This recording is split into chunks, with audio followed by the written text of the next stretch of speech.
భగవంతుని యొక్క కారుణ్యము సముద్రము చేత పోల్చబడింది. ఎందుచేత అలా పోల్చబడాలి అంటే, యథార్థమునకు సముద్రము కూడా ఆయన యొక్క కారుణ్యముతో పోల్చడానికి సరి అయిన ఉపమానము కాకపోయినప్పటికీ అంతకన్నా మరొకటి లేదు కనుక ఎప్పుడెప్పుడు భగవంతుని యొక్క అనుగ్రహము గురించి, కారుణ్యము గురించి, దయ గురించి, వాత్సల్యము గురించి మాట్లాడినా అప్పుడప్పుడు సముద్రముతో పోలుస్తారు. అది శివస్వరూపముగానే ఉండక్కర్లేదు. భగవంతుడన్నవాడు ఒక్కడే భగవంతుడు. అది ఒక్కొక్క నాడు రామచంద్ర ప్రభువుగా నడుస్తుంది, అది ఒకనాడు కృష్ణ భగవానుడిగా నడుస్తుంది, అది ఒకనాడు శివుడిగా నడుస్తుంది. అందుకే శివుడి గురించి చెప్పాలంటే కృష్ణుడు చెప్తాడు, కృష్ణుడి గురించి చెప్పాలంటే శివుడు చెప్తాడు. రాముడు ఆరాధించాలంటే శివలింగాన్ని ఆరాధిస్తాడు. లోకానికి ఒక మంచి నామం చెప్పాలంటే శివుడు రామనామాన్ని చెప్తాడు. అసలు వాళ్ళిద్దరి మధ్య ఏ విధమైన భేదము ఉండదు. అటువంటి భేదాన్ని పొరపాటున కూడా చూడకూడదు. ఎందుకనంటే మన ప్రయత్నమంతా దీని కొరకు, మన సాధనంతా దీని కొరకు. అంటే శివస్య హృదయం విష్ణుర్విష్ణోశ్చ హృదయం శివ. శివుని యొక్క హృదయము విష్ణువు, విష్ణువు యొక్క హృదయము శివుడు. కాబట్టి శివకేశవులన్న రెండు పదార్థములుగా కనపడుతున్నవి ఒక్కటే అని జ్ఞానము చేత బాగా తరచి తెలుసుకుని ఆ వచ్చినటువంటి నవనీతము, ఆ జ్ఞానము ఈశ్వరుడే వచ్చి స్వీకరించి మన్ని కృతార్థుణ్ణి చేస్తాడు. కనుక భగవంతుడి యొక్క కరుణ గురించి చెప్తే సముద్రాన్ని ఉపమానంగా చెప్తారు. అందుకే చూడండి, దాశరథీ శతకం అంతా కూడా రాముడి యొక్క కారుణ్యాన్ని చెప్పవలసి వస్తే, రామచంద్రమూర్తి నీ యొక్క కారుణ్యము సముద్రముతో సమానమైనది అని ఆయన రామదాసు గారు కీర్తిస్తూ ఉంటారు.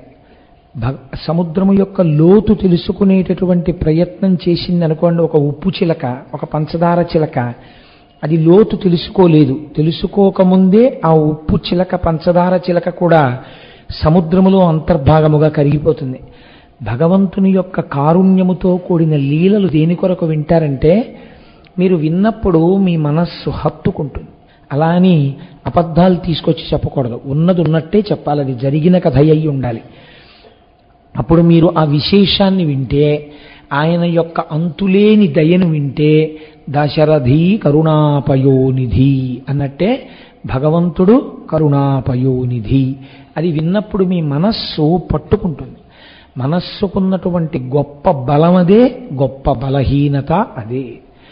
ఈశ్వరుణ్ణి పట్టుకుందనుకోండి మనస్సు, అది తెలిసో తెలియకో దాని అలవాటు ఏమిటవుతుందంటే తెలియకుండానే వెళ్ళిపోయి మళ్ళీ భగవంతుడి దగ్గరికి చేరిపోతుంది. మీరు చూడండి, ఇది మీకు పశువుల యందు కనపడుతుంది. చాలా కాలం ఒక ఆవుని ఒకరు పోషించి ఆ ఆవుని వేరొకరికి దానం చేసేసారనుకోండి, గొల్లవారు వచ్చి ఆ ఆవుని మేతకి తీసుకెడితే కొనుక్కున్న వాళ్ళ ఇంటికి ఆవు వెళ్ళదు. జాగ్రత్తగా చూడకపోతే ఆవు ఏం చేస్తుందంటే తిన్నగా వచ్చేసి సాయంకాలం అయ్యేటప్పటికీ కట్టుకొయ్య దగ్గరికి వచ్చి నించుంటుంది. నన్ను కట్టేసేయి అని నించుంటుంది. అదేమిటి, కట్టేస్తే దానికి బాధ కదా అంటే, కట్టుకొయ్య దగ్గరికి వచ్చి నా మెడలో బంధనము వెయ్యి అని నిలబడుతుంది. ఎందుకు నిలబడుతుంది అంటే దానికి అలా అలవాటైపోయింది. ఇంకా ఒక పశువు అలా ప్రవర్తిస్తుంది. ఒక కుక్క చూడండి, ఒక వీధి కుక్కని మీరు రోజు 1 గంట అయ్యేటప్పటికి ఇంత అన్నం పెట్టడం దానికి అలవాటు చేశారనుకోండి, 1 గంట అయ్యేటప్పటికి ఎక్కడున్నా సరే పరిగెత్తుకుంటూ వచ్చి తోక ఊపుతూ నించుంటుంది. ఇంత అన్నం తింటుంది. వాటికి కూడా కాలము, రోజు, మనుష్యులు, అనుబంధములు తెలుసండి వాటికి. అలా మీరు భగవంతుని యొక్క కారుణ్యమును తెలుసుకుంటే, ఆ తెలుసుకోవడం వల్ల కలిగేటటువంటి ఆనందము చేత మనస్సు పరిపరి విధముల దాని దగ్గరికి వెళుతుంది. వెళ్ళి దాన్ని ముట్టుకుంటుంది. ముట్టుకునేటప్పుడు మీకు తెలియకుండా ఒక రకమైనటువంటి ఆనందము కలుగుతుంది. అన్నిటిని మించి మీకు రక్షణ హేతువు ప్రసరణం జరుగుతుంది. ఒక్కొక్క లీల ఉందనుకోండి, అన్ని లీలలకి ఒకటే ప్రయోజనం ఉండదు. నిన్నటి రోజున మీరు గంగావతరణం విన్నారు. గంగావతరణం పైకి లీల చాలా గొప్పది, జరిగినదే యథార్థంగా. కానీ మీరు కొంచెం తాత్వికంగా ఆలోచించండి. అప్పుడెప్పుడో గంగ పడినప్పుడు భగవానుడు అక్కడ నిలబడ్డాడు. కానీ ఇప్పటికీ మనం ఏమని పిలుస్తామని, తడిగా ఉన్నటువంటి జటాజూటమున్నవాడు అని పిలుస్తూ ఉంటాం శంకరుణ్ణి. ఎందుకుంటుంది తడిగా అంటే దాని వెనకాతల రహస్యం వేరు. గంగ వలన 3 ప్రయోజనములు కలుగుతాయి. బాగా దీన్ని జ్ఞాపకం పెట్టుకోండి. ఎందుకు తడిగా ఉన్నటువంటి జటాజూటాన్ని దర్శనం చెయ్యాలని చెప్తారు. మీరు ఎప్పుడైనా ఒక తీర్థయాత్రకు బయలుదేరుతున్నారనుకోండి, గత జన్మల యందు పాపము ఏదైనా ఉంటే మిమ్మల్ని ఆ క్షేత్రానికి వెళ్లకుండా చెయ్యాలి అనుకుంటే ఖచ్చితంగా దర్శనానికి వెళ్లే ముందు ప్రతిబంధక రూపంగా ఆ పాపం అడ్డొచ్చి మిమ్మల్ని ఆ క్షేత్ర దర్శనం చెయ్యకుండా వెనక్కి తీసుకెళ్ళిపోతుంది. అందుకే ఎవరైనా దేవాలయ దర్శనానికి బయలుదేరి వెడుతున్నప్పుడు వారిని మళ్ళీ వెనక్కి తీసుకెళ్లే ప్రయత్నం చేయకూడదు. ఒకవేళ వారు ఏదైనా ముఖ్యమైన పని మీదే వచ్చి ఉన్నది చెప్పాలి. నేను ఇప్పుడు వెనక్కి వెడితే ఇది మీరు పాపరూపంలో నిలబడిన వారు అవుతారు, ప్రతిబంధక రూపం అవుతారు. అందుకని నేను వెనక్కి వెళ్ళను, ఇక్కడ మాట్లాడదామని మాట్లాడి పంపించాలి. తప్పించి దేవాలయానికి బయలుదేరేటప్పుడు ఎవరైనా వస్తే వెనక్కి వెళ్ళిపోకూడదు. లేదా అయ్యా మీరు వెళ్ళి రండి, ఏమీ ఇప్పుడు తొందర లేదని చెప్పాలి. దేవాలయాలకి తీర్థయాత్రకి వెళ్లే ముందు శాస్త్రం ఏం చెప్పిందంటే కపర్దీ అని 3 మాటలు అన్నది. విశాలమైన జటాజూటంతో కూడుకున్న శంకరుడి యొక్క జటాజూటాన్ని దర్శనం చేసి 3 మార్లు కపర్దీ కపర్దీ కపర్దీ అని క్షేత్రాలకు బయలుదేరితే మీకు ఆ పాపములు తడితో ఉన్నటువంటి ఆ గంగతో కూడిన ఆ జటాజూట దర్శనము చేత, దాన్ని తలంచడము చేత పాపరాశి ధ్వంసం అవుతుంది. అటువంటిది గంగావతరణం ఏమింటే ఖచ్చితంగా పాపాలు పోతాయి. నిన్నడు గంగావతరణానికి అది ప్రయోజనం, ఇవాళ చెప్పేటటువంటి లీలకి ప్రయోజనం మారుతుంది. కానీ మరి ఎందుకు ఇప్పటికీ తడితో ఉన్న జటాజూటం చెప్తాం మనం అంటే గంగ యొక్క 3 ప్రయోజనములు మీరు గుర్తుపెట్టుకోవాలి. మొట్టమొదటి ప్రయోజనమేమి? పాపమును పోగొట్టుట.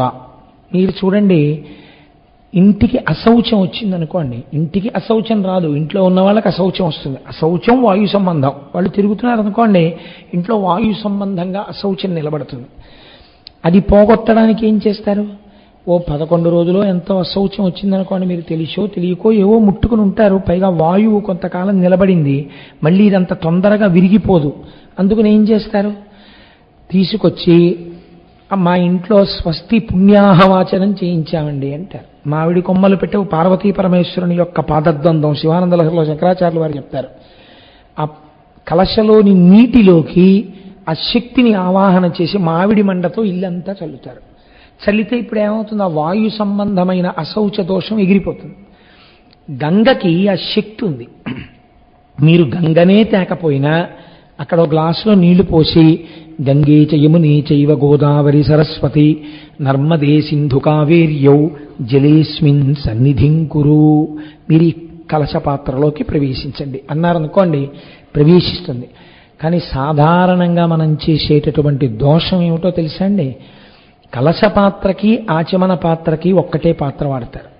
అది చాలా దోషం పూజలో, అలా వాడకూడదు.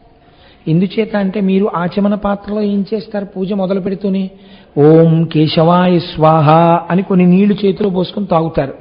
ఇప్పుడు అందులో నీళ్లు కొన్ని మీరు తాగిన తర్వాత మిగిలిన నీళ్లు ఏమవుతాయి? శేషం అవుతాయి, మీ ఎంగిలిది. ఇప్పుడు ఈ నీటిని తీసుకెళ్ళి మళ్ళీ అందులోకి ఆవాహన చేసేసి ఈ నీళ్లే పట్టుకెళ్ళి భగవంతుడి నైవేద్యానికి భగవంతుని యొక్క స్నానానికి ఎలా వాడతారు? తార్కికంగా మాట్లాడడం వేరు. అలా అయితే నీరంతా ఎంగిలవట్లేదా అండి? అది పక్కన పెట్టండి. మీ భక్తి ఆవిష్కరణకు కలశ పాత్ర వేరుగా ఉండాలి ఇప్పుడు. అందుకే 2 పాత్రలు ఉండాలి పూజలో. కలశం మీరు ఆరాధన చేయకపోతే అక్కర్లేదు. మీరు స్నానం చేయించట్లేదు అనుకోండి, ఇప్పుడు మనం సుబ్రహ్మణ్యేశ్వర స్వామికి అభిషేకం చేశాం, మీరు మీ కలశంలో నీళ్లు పోయలేదు, అక్కడుంచిన నీళ్లు పోశారు, అప్పుడు మీకు కలశ అక్కర్లేదు. మీరు అభిషేకం చేస్తారనుకోండి, మీ దగ్గర కలశ ఉండాలి, లేకపోతే మీకు ఆచమన పాత్ర చాలు. కాబట్టి ఇప్పుడు దోషములను తొలగదోయగలిగినది ఏది? పాపములను పోగొట్టగలిగినది గంగ పోగొడుతుంది. ఈ కలశలో నీళ్లు తీసుకుని మీరేమంటారు? దేవం ఆత్మానం పూజా ద్రవ్యాణి చ సంప్రోక్ష్య. చిత్రం ఏమిటంటే దేవం, భగవంతుడి మీద కూడా నీళ్లు చల్లుతారు. అంటే ఏమిటి? ఆయన యందు కూడా దోషం ఉందని. లేకపోతే ఆయన మీద నీళ్ళు ఎందుకండి చల్లడం? అంటే ఏమిటో తెలుసా అండి? ఆయన దోషం ఉన్నవాడని కాదు, మనం చేసేటటువంటి పనుల వలన ఆ వాయు సంబంధమైనటువంటి దోషము ఆ మూర్తిని తాకి ఉండి ఉండవచ్చు. దాన్ని తీసేయడానికి మీకు ఏది ఆధారం? జలమే ఆధారం, గంగయే ఆధారం. కనుక మీకు మొదటి ప్రయోజనం పాపమును పోగొట్టుట, అది గంగ వల్ల జరుగుతుంది. రెండవ ప్రయోజనం పంట పండుట. నీరు లేదనుకోండి, మీరు ఎన్ని విత్తనాలు వేయండి, ఎంత పొలం దున్నండి, ఏం చెయ్యండి, ఎక్కడ పండుతుంది? పండదు. పండాలంటే గంగ ఉండాలి. గంగయే పంట. కాబట్టి ఇప్పుడు పండడం అంటే ఏమిటి? ఆధ్యాత్మిక జీవనంలో పండడం అంటే ఏమిటో తెలుసా అండి? బాగా జ్ఞానమును పొందుట. జ్ఞానమును పొందడానికి ఏది ఆధారం? భక్తితో కూడిన కర్మ ఆధారం. మీరు పరమభక్తితో కర్మాచరణం చేస్తుండగా ఎప్పుడో ఈశ్వరానుగ్రహంగా జ్ఞానం కలుగుతుంది. ఆ జ్ఞానాద్దేవత కైవల్యం. ఆ జ్ఞానము వలన మోక్షము కలుగుతుంది. కాబట్టి ఇప్పుడు పండడానికి ఏది ఆధారం? గంగ ఆధారం. మీరు పండిపోయారు, మీకు తెలిసిపోయింది, మీకు ఏదో జ్ఞానం తెలిసింది. నేను పండిపోయిన వాళ్ళు ఎలా పోతే నాకెందుకని మీరు కూర్చోవచ్చా? కూర్చోకూడదు. గంగ ఏం చేస్తోంది? మీరు అడిగారా, మీరు అడగలేదా అని ప్రవహిస్తూనే ఉంది. గంగ ఎలా ప్రవహించిందో తాను పొందిన జ్ఞానం ఇంతైనా అంతైనా 10 మందితో పంచుకోవాలి. 10 మందికి తను తెలియచెప్పాలి. తన విద్యయందు తనకి స్వార్థం కాని, తన విద్యయందు తనకి మోహం కాని ఉండకూడదు. తనకి ఎంత తెలుసో అంతా చెప్పేయాలి. ఒక మేఘం చూడండి, పూర్తిగా వర్షించి తేలిక పడిపోయి అమ్మయ్యా నేను తేలిక పడిపోయానని దూదిపించేయి వెళ్ళిపోతుంది. అలా అమ్మయ్యా నేను చదువుకున్నవి, నేను కష్టపడి తెలుసుకున్నవన్నీ చెప్పేశాను. చెప్పేశాక వాళ్ళెవరో నీకేదో చేస్తారని ఎదురు చూడకూడదు. చెప్పడమే ప్రయోజనం. నాకు ఈశ్వరుడు నోరిచ్చినందుకు, తెలుసుకోగలిగిన బుద్ధి ఇచ్చినందుకు నేను తెలుసుకున్నది నేను వెదజల్లేశాను. నాకు నా విద్య యందు మోహం లేకుండా నేను నిలబడిపోయానని సంతోషంగా ఇంటికి వెళ్ళిపోవాలి. అంతే. ప్రతిఫలాపేక్ష ఉండరాదు. ఉపన్యాసానికి వస్తారా అంటే మీరు ఎంత ఇస్తారు అని అడగరాదు. నీ విద్య యందు నీకు మోహము ఉండకూడదు. కనుక ఇప్పుడు సరస్వతి అని మనం పిలుస్తూ ఉంటాం. సరస్వతి ఏ రంగులో ఉంటుంది? తెలుపు. శంకరుడు తెలుపు. తెలుపు జ్ఞానం. సరస్వతి అన్న మాటకు అర్థం ఏమిటో తెలుసా అండి? దట్ విచ్ ఫ్లోస్ అని అర్థం. ఏది ప్రవహించునో దానికి సరస్వతి అని పేరు. ప్రవహించకుండా ఆగిపోయింది అనుకోండి, అంటే తనన్నీ తెలుసుకున్నాడు, ఎవ్వరికి చెప్పడం. అడిగారనుకోండి, మీరు వెళ్ళి అయ్యా ఇది ఏంటండి అని అడిగారనుకోండి, చెప్పనండి అంటాడు. ఒక్కొక్కరు సరే నేను ఎందుకు చెప్పాలి సభాముఖంగా, జ్ఞాన కలునిలోని శారదయోలే. కాబట్టి అప్పుడు ఏమవుతుంది? నిలబడిపోతుంది. నిలబడిన నీరు మురుగువాసన వస్తుంది. సరస్వతి నిలబడరాదు, ప్రవహిస్తూ ఉండాలి. అందుకే వ్యయే కృతే వర్ధతయే వనిత్యం విద్యాధనం సర్వధన ప్రధానం. ఎంత ఖర్చు పెడితే అంత పెరిగేది ఏదంటే లోకంలో విద్యాధనం. కాబట్టి మోహము లేకుండా అడిగినదే తడవుగా అవతల వాళ్ళకి చెప్పాలి. ఎటువంటి వాళ్ళకి చెప్పాలి? వినడానికి వచ్చి సెల్ ఫోన్ పెట్టుకున్న వాళ్ళకి చెప్పక్కర్లేదు. వాడికి శ్రద్ధేది ఎందుకు చెప్పాలి? చెప్పక్కర్లేదు. శ్రద్ధగా కూర్చుంటే చాలు చెప్పేసి. ఆవి ఏం చేస్తుందండి? శ్రద్ధగా కూర్చుని ఇలా శిరములు పట్టుకుంటాడు, అంతే పాలు వదిలేస్తుంది. ఇలా నీ పాదములు పట్టుకుంటే చాలు, నువ్వు చెప్పేయాలి, నీకు తెలుసున్నది. కాబట్టి ఏమవుతుంది? సరస్వతి అంటే ప్రవహించున్నది. ఏది ప్రవహిస్తోందో అది సరస్వతి. అది ఉద్ధరిస్తోంది, జ్ఞానులను చేస్తోంది. సరస్వతి ఆగదు. అలా గంగ కూడా ఆగకూడదు. పవిత్రం చెయ్యడం, జ్ఞానం ఇవ్వడం అన్నది అలా వెళ్ళిపోతూనే ఉండాలి. ఇది ఎక్కడుంది? శివుడి జటాజూటంలో ఉంది. ఇప్పుడు అది మీ మీద పడాలంటే మీరేం చేయాలి? మీరు ఆయన పాదాలు ఇలా పట్టుకుని ఇలా వంగున్నారనుకోండి, ఆయన పాదాలు పట్టుకుని నించుంటే ఆయన ఏం చేస్తారు? అలా కూర్చోడు కదా బిర్రబిగిసి. వంగి నాన్న నీకు జ్ఞానసిద్ధిరస్తు అంటాడు. ఇలా అనగానే ఒక్కొక్క మహానుభావుడు దర్శించాడండి. శ్రీశైలం మల్లన్న శిరసొంచేన చేనంత గంగమ్మ వాన. గంగ పడ్డం అంటే ఏంటి? వర్షం పడ్డమే గంగ పడ్డం. గంగావతరణం ఇప్పుడు మీరు చూడాలంటే వర్ష రూపంలోనే గంగావతరణాన్ని చూడాలి. ఎందుకని? శివుడి జటాజూటంలో ఉన్న గంగ పరమ పవిత్రం, ఆకాశగంగ. ఆయన తల ఉంచి సంతోషించాడనుకోండి, గంగ పడుతుంది. బహుశా చెప్పినవాడి సమర్థత కాదు, విన్నవాళ్ళు ఎవరి పొంగిపోయారో గంగావతరణానికి, గంగావతరణం జరిగిపోయింది కాకినాడలో, అంతే. కాబట్టి నిశ్చలమైన భక్తితో నిలబడితే చాలా ఏమైంది? తడిసిపోయారు మీరు ఇవాళ. మీరు తడిసిపోయారు జ్ఞానగంగలో. ఇదే శ్రీ సూక్తంలో మనం అడుగుతాం, అమ్మ నేనేం చేస్తున్నాను? నీ పాదముల దగ్గరకు వచ్చి శిరస్సు వంచుచున్నాను. వంచితే నువ్వేం చేస్తావు? లక్ష్మీర్ దివ్యైర్ గజేంద్రైర్ మణిగణఖచితై స్థాపితా హేమకుంభై నిత్యం సా పద్మహస్తా మమ వసతు గృహే సర్వమాంగళ్యయుక్తా. మీరు నిజంగా శ్రీ సూక్తాన్ని చదువుతున్నప్పుడు అనుభవిస్తున్నారనుకోండి, మీరు ఏం చెప్తారప్పుడు? అమ్మా నేను నీ పాదముల మీద శిరస్సు తాటించి నమస్కరించుచున్నాను అంటారు. ఇప్పుడు ఏనుగులు వచ్చి కలశలతో ఇలా తామర పూలు అభిషేకం చేస్తున్నాయనుకోండి, ఆవిడ పాదాల మీద మీ తల ఉంటే ఆవిడ మించి పడ్డ పూలు ఎక్కడ పడాలి? మీ మెడ మీద అక్కడ పడాలి, తడి తడిగా. మీరు ఆ ధ్యానంలోంచి లేచినప్పుడు ఇదంతా తడిగా ఉందని మీరు తడుముకోవలసి ఉంటుంది. ఎందుచేత? ఆ భావన ఉండిపోతుంది. ఆ తడి తామర పూలన్నీ మెడ మీద పడ్డాయి కదా, తడేని. నిజంగా ఉందా? తడేం లేదు. ఎందుకు అలా తడుముకుంటున్నారు అంటుంది భార్య. ఏం లేదులే అంటాడు. ఇప్పుడు ఏమైంది? నిజంగా పడతాయి ఆ పూలు, వాడి మీద పడ్డాయి ఆ పూలు. భావన యందు పడతాయి. భావనామాత్ర సంతుష్టాయై నమః. మీరు భావన చేస్తే అది అమ్మవారి యొక్క అనుగ్రహానికి దారితీస్తుంది. ఈ అనుగ్రహం జ్ఞానంగా మారుతుంది. ఈ జ్ఞానము వలన కైవల్యమునకు వెడతాడు. కాబట్టి ఇప్పుడు శంకరుడు గంగను దాల్చుట అంటే కేవలముగా అలా ఏదో కుండలో నీళ్ళెట్టు కూర్చున్నట్టు కూర్చుంటాడని మీరు అనుకుంటున్నారా? అది జ్ఞానగంగగా మారినది. ఆ జ్ఞానగంగ ఎందే మీరు తడిసిపోవలసి ఉంటుంది. కాబట్టి ఒక లీల ఉంటుంది, దానికి బాహ్య ప్రయోజనం ఉంటుంది. మీరు ఆంతర ప్రయోజనము కూడా తెలుసుకోవడం మీ ధ్యానమును పరిపుష్టం చేస్తుంది. ఉన్నతి ఎక్కడ కలుగుతుందంటే ఆ ధ్యానములోనే కలుగుతుందండి. ఆ ధ్యానమునందు ఏకీకృతమైపోతాయి. మూడుగా మొదలెట్టినవి ఒకటైపోతాయి. నేను కూర్చున్నాను పూజకి, నేను శివుణ్ణి పూజ చేస్తున్నాను, శివుడు పూజ చేయబడుచున్నాడు, నేను ధ్యానము చేయువాడను, ధ్యానము చేయబడువాడు శివుడు, ధ్యానము అని మూడుతో మొదలుపెట్టారు. మీరు అపారమైన ఆనందంలో అన్నీ మరిచిపోయినప్పుడు మీరు ఏది చూస్తున్నారో దాంట్లో మీ మనస్సు లయమైపోయింది. మీరు పైకి శరీరం ఉంది, కానీ మీరు చూస్తున్నటువంటి మూర్తిలోకి ప్రవేశించేశారు. ఇప్పుడు ఏమైపోయింది? ఒక్కటే ఉంది. ఏ వస్తువుని చూస్తున్నారో ఆ వస్తువే ఉన్నది. నిన్నటి రోజున శంకరుడు గంగని పట్టడంలో ఒక గొప్ప కారుణ్యం, ఒక గొప్ప దయ. ఎందుకని? భగీరథుడు అడగకుండానే పడతానన్నాడు, బ్రహ్మగారు అడిగాకిచ్చారు. శివుడు అడగకుండా పడతానన్నాడు. కాబట్టి కారుణ్యం అక్కడే మొదలైపోయింది. ఇప్పుడు చూడండి, ఇవాళ మనం వేరొక లీలని ప్రారంభం చేస్తున్నాం. అందులో అసలు శివుడి దయ గురించి మీరు వింటే ముక్కున వేలేసుకోవాలి, అంత చిత్రంగా ఉంటుంది. ఎప్పుడు జరిగింది?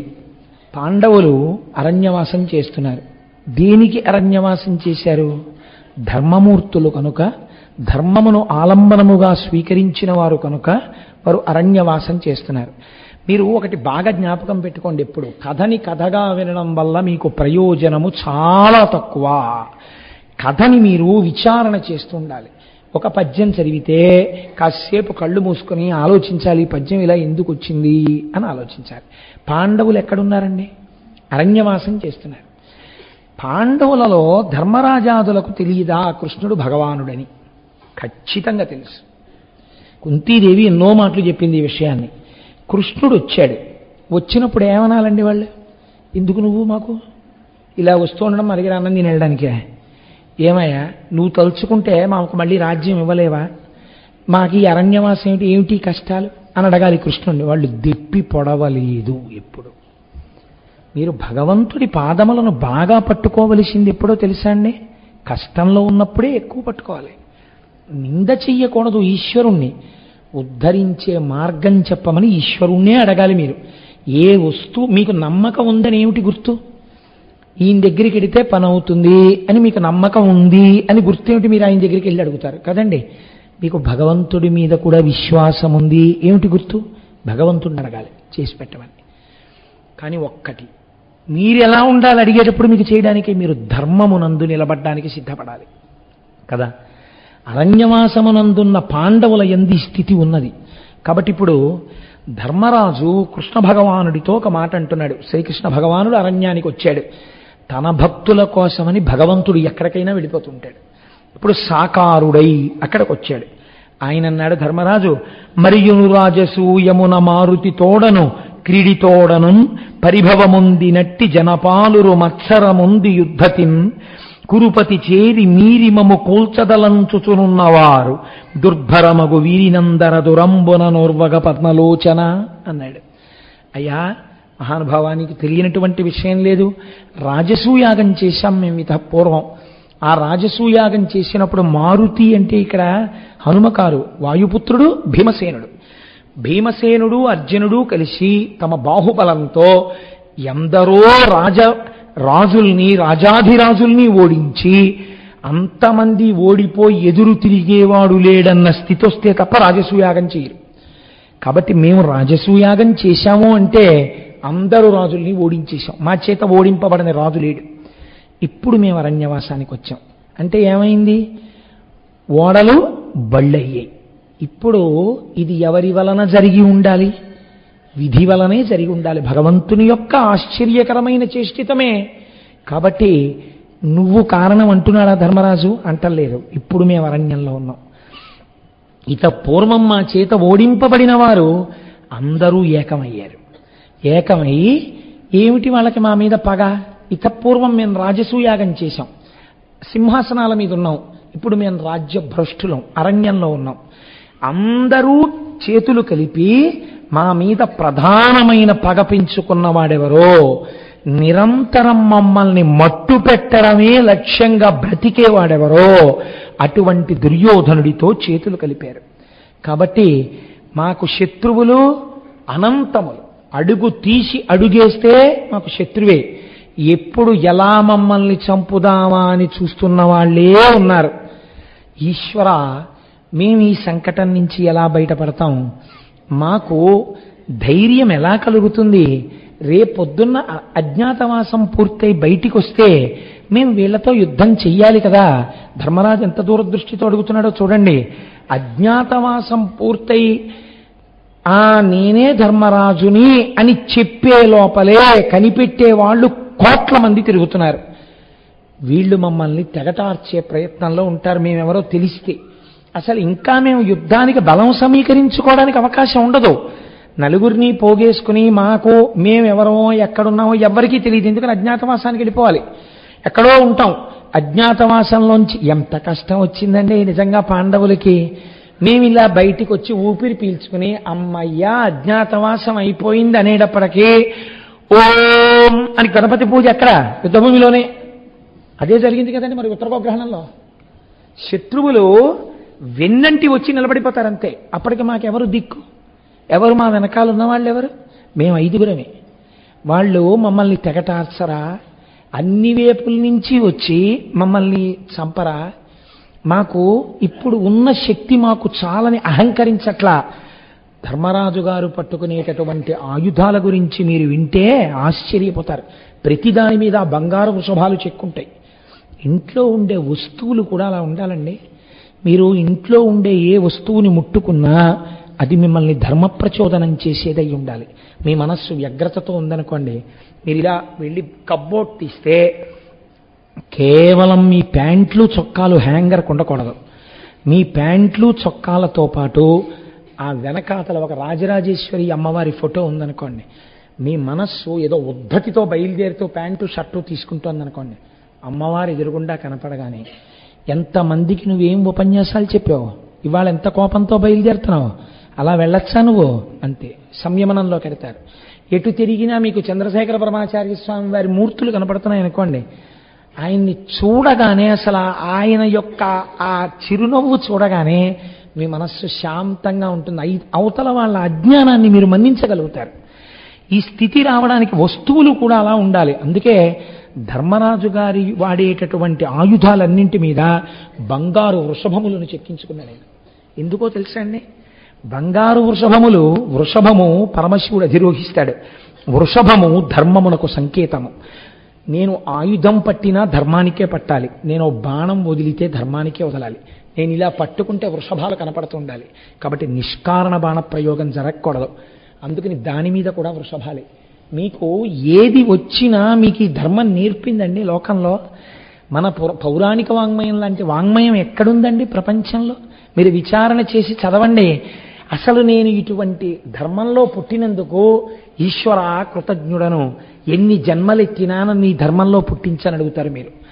కాబట్టి ఇప్పుడు ఆయన ఎంత గొప్పగా అడిగాడో చూడండి. ఆయనకి గాంధీవం ఉంది. ఎవరికి? అర్జునుడికి. దాని నిండా పద్మాలు ఉంటాయి, బంగారు పద్మాలు. బంగారు పద్మాలు ఎందుకో తెలుసా అండి? పద్మంలోంచి లక్ష్మీదేవి ఆవిర్భావం. లక్ష్మి అంటే జయం. అది పట్టుకున్నానంటే జయమే, తెగటార్చ్ చేయాలి. ఆ ఉత్సాహానికి ఆయన అలా పట్టుకుంటాడు. వాళ్ళ ఆయుధాల గురించి ప్రత్యేకం పాండవులు ఆయుధములు అని మీరు ఒక ఉపన్యాసం విన్నారనుకోండి, తెల్లబోతారు. అలా ఉంటాయి. సరే, ఇప్పుడు మనకు అదంతా ఎందుకు కానండి. ఇన్ని ఉన్నా మిడిసిపడలేదు ధర్మరాజు గారు. కృష్ణుణ్ణి చూసి అంటున్నాడు, మాకు రక్షణ దేని వలన ప్రసరిస్తుందో, ఇన్ని కోట్ల శత్రువుల్ని మేము ఎలా ఎదుర్కోగలమో మార్గం చెప్పవయ్యా అన్నాడు.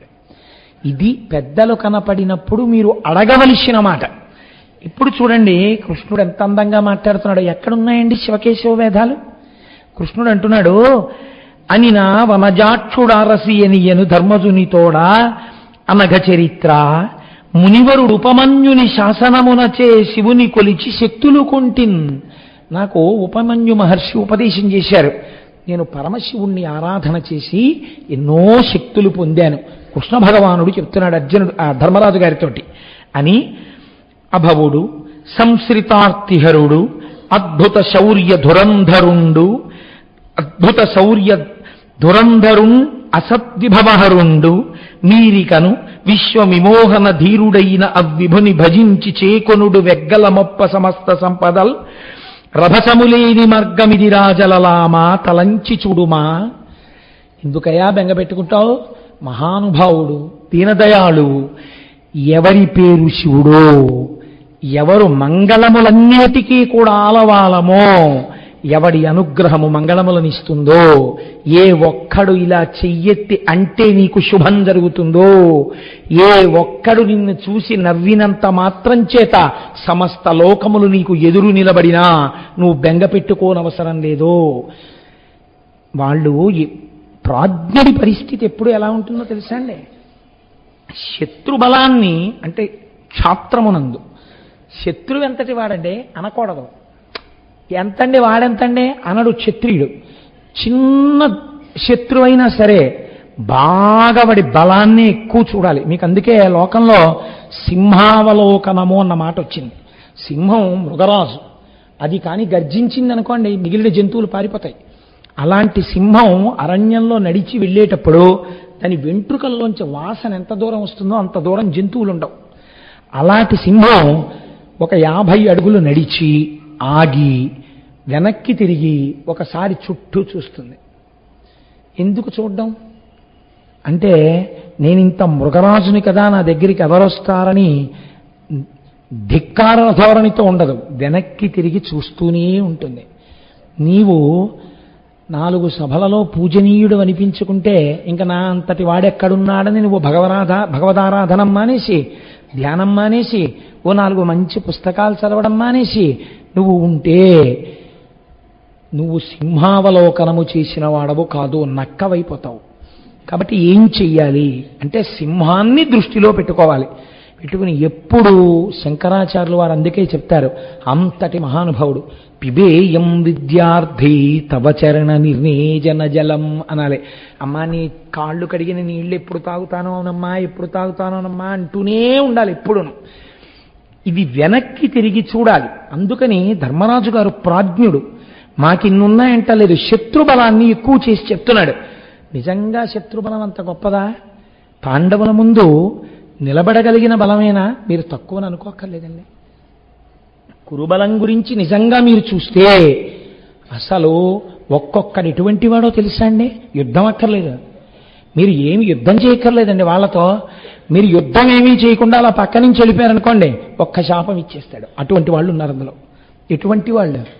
నాకు ప్రాణప్రదమైనటువంటి పద్యాలు అవన్నీ ఎప్పుడైనా విరాట పర్వం మళ్ళీ అయ్యప్ప స్వామి గుళ్ళో చెప్తే ఆ పద్యాలు విందురు కానీ, చిక్కనగారి పద్యాలు. అందులో ఆయన అంటాడు, యుద్ధం చేయడానికి వెళ్ళాడు అర్జునుడు. వెళ్ళి నిలబడితే ఎదురుగుండా కురుసైన్యం అంతా నిలబడింది. ఉత్తర కుమారుడికి చూపించి ఒక్కొక్కళ్ళని పరిచయం చేస్తున్నాడు. పరిచయం చేసేటప్పుడు మీరు చూడండి, కడుపులో అగ్నిహోత్రం ఉంది అర్జునుడికి. అయినా మాట తోలడం, ఎవ్వరినీ తక్కువ చేసి మాట్లాడడం. ఎదురుగుండా ఉన్నది రిపు సైన్యం, శత్రు సైన్యం. ఎంత అందంగా మాట్లాడతాడో చూడండి. మాట అలా ఉండాలండి నిజంగా. క్షాత్రధర్మం అంటే అది. కాంచనమయ వేదికా కనత్కేతనోజ్వల విభ్రమము వాడు కలశజుండు. ఈ పద్యం మీరు ఆంధ్రదేశంలో చాలా ప్రచారంలోకి వచ్చింది. మహానుభావుడు ఎవరు చదవాలో వారు చదివారు. నిజంగా దృశ్యకావ్యాల కింద వచ్చే కొన్ని సింహలాంగూల భూషిత నభోభాగకేతు ప్రేంఖణము వాడు ద్రోణసుతుడు కనక గోవృష సాంద్ర కాంతి పరిస్ఫుట ధ్వజ సముల్లాసంబు వాడు కృపుడు లలిత కంబు ప్రభాకలిత పతాకా విహారంబు వాడు రాధాత్మజుండు మణిత మయోరగ రుచిజాల మహితమైన పడగవాడు కురుక్షితిపతి మహోగ్ర శిఖర ఘన తాళ తరువగు సిడమువాడు సురనదీసూనుడేర్పడ చూచికొనుము అన్నాడు. అప్పటి వరకు ఆయన బృహన్నల అర్జునుడిగా గాంధీవం పట్టుకుని రథంలో వెళ్ళాడు. ఎదురుగుండా నిలబడింది సైన్యం. ఎటువంటి సైన్యమో చెప్తున్నాడు. కాంచనమయ వేదికా కనత్కేతనోజ్వల విభ్రమము వాడు కలశజుండు. ఇదండి లోపల భక్తి అంటే. మొట్టమొదట ఇంతమందిని చూడగానే ఎటు తిరిగి నమస్కారం చేశాడో తెలుసా అండి?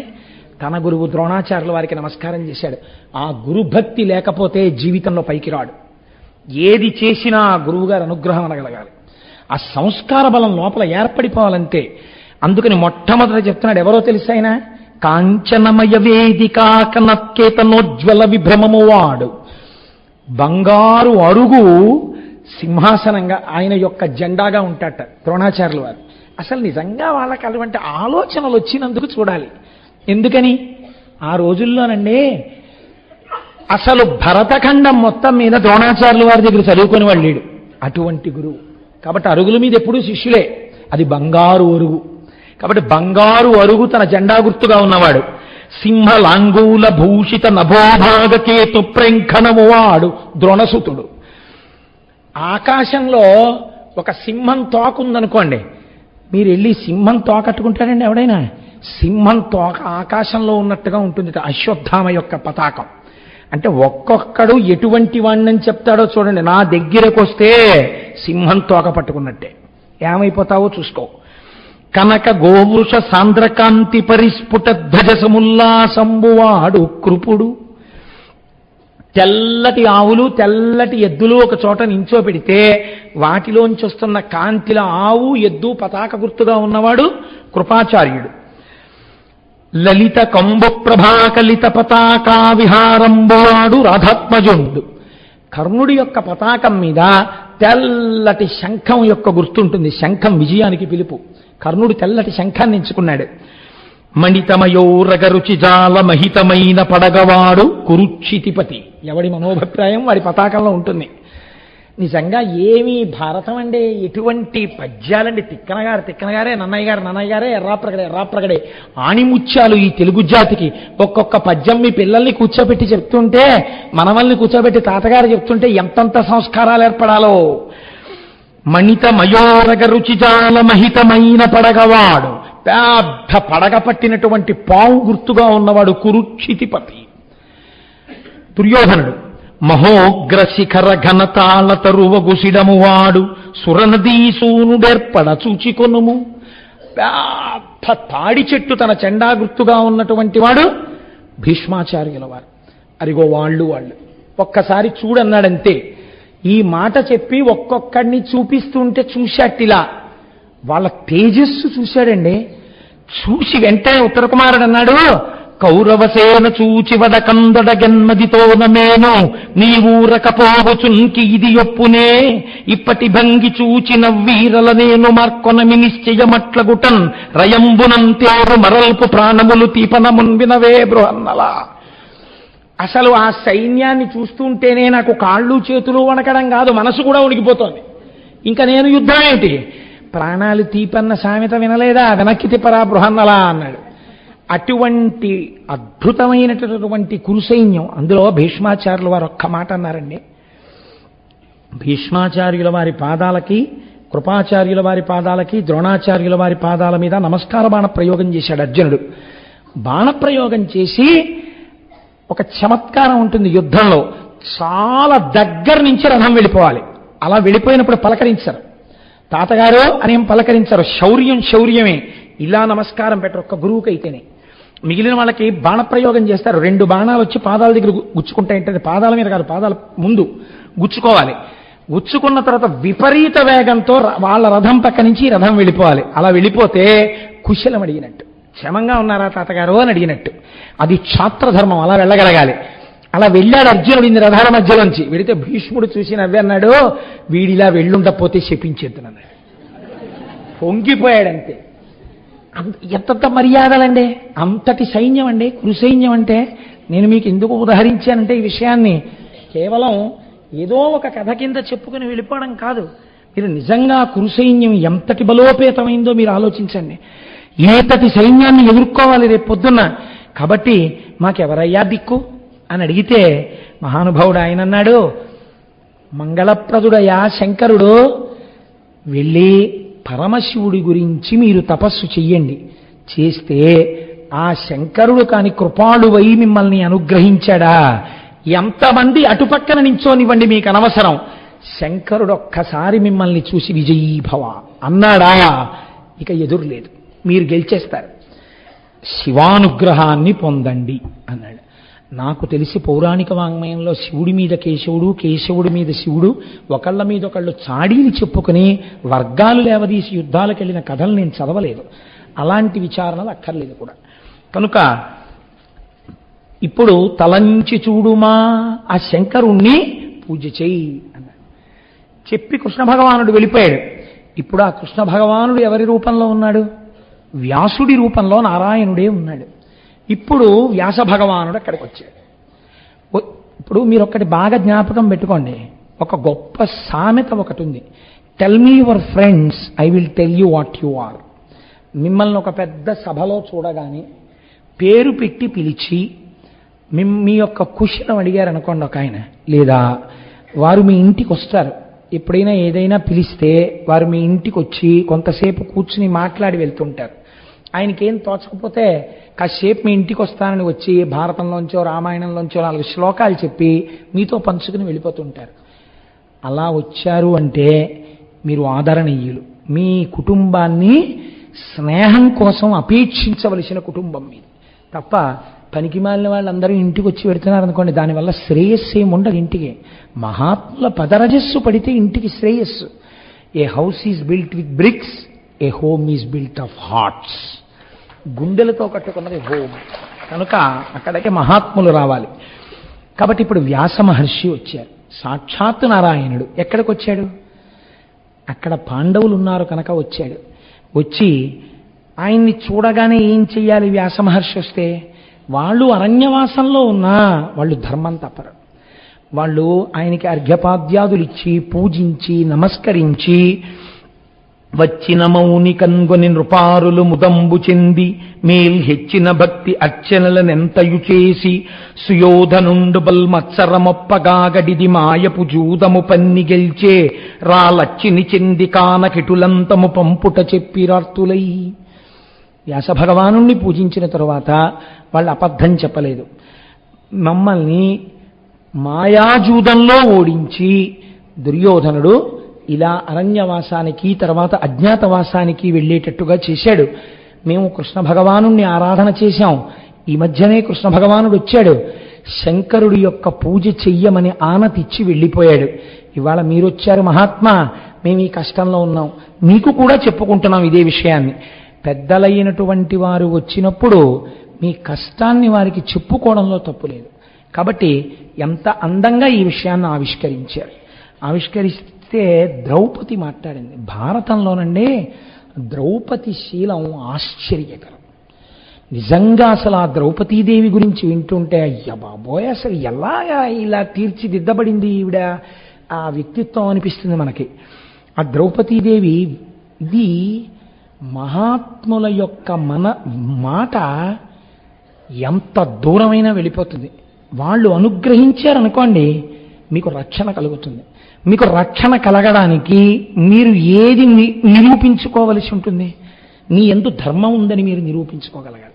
మీ యందు ధర్మం ఉంది అని నిరూపణ కానప్పుడు మహాత్ముల ఆశీర్వచనం మీకు దక్కదు. ఆ విషయంలో ధర్మమును బట్టి ఆశీర్వచనం ఉంటుంది. కాబట్టి ఇప్పుడు ఆవిడ తాను ధర్మమునందున్నాను కాబట్టి మీ ఆశీర్వచనము నాకు కావాలని ద్రౌపది మాట్లాడుతోంది.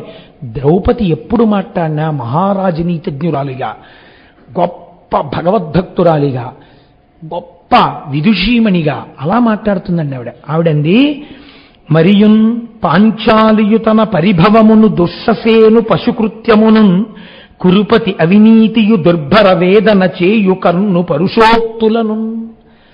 వ్యాస భగవాను ఉద్దేశించి చెప్పింది. తనకి జరిగిన పరాభవం చెప్పింది వ్యాసుడికి. ఏది విన్నంత మాత్రం చేత పెద్దలు అసహ్యించుకుంటారో అది చెప్పింది. నిండు సభలో దుశ్శాసనుడు నా వలువలూడ్చాడు, అప్పుడు నేను ఏకవస్త్రని.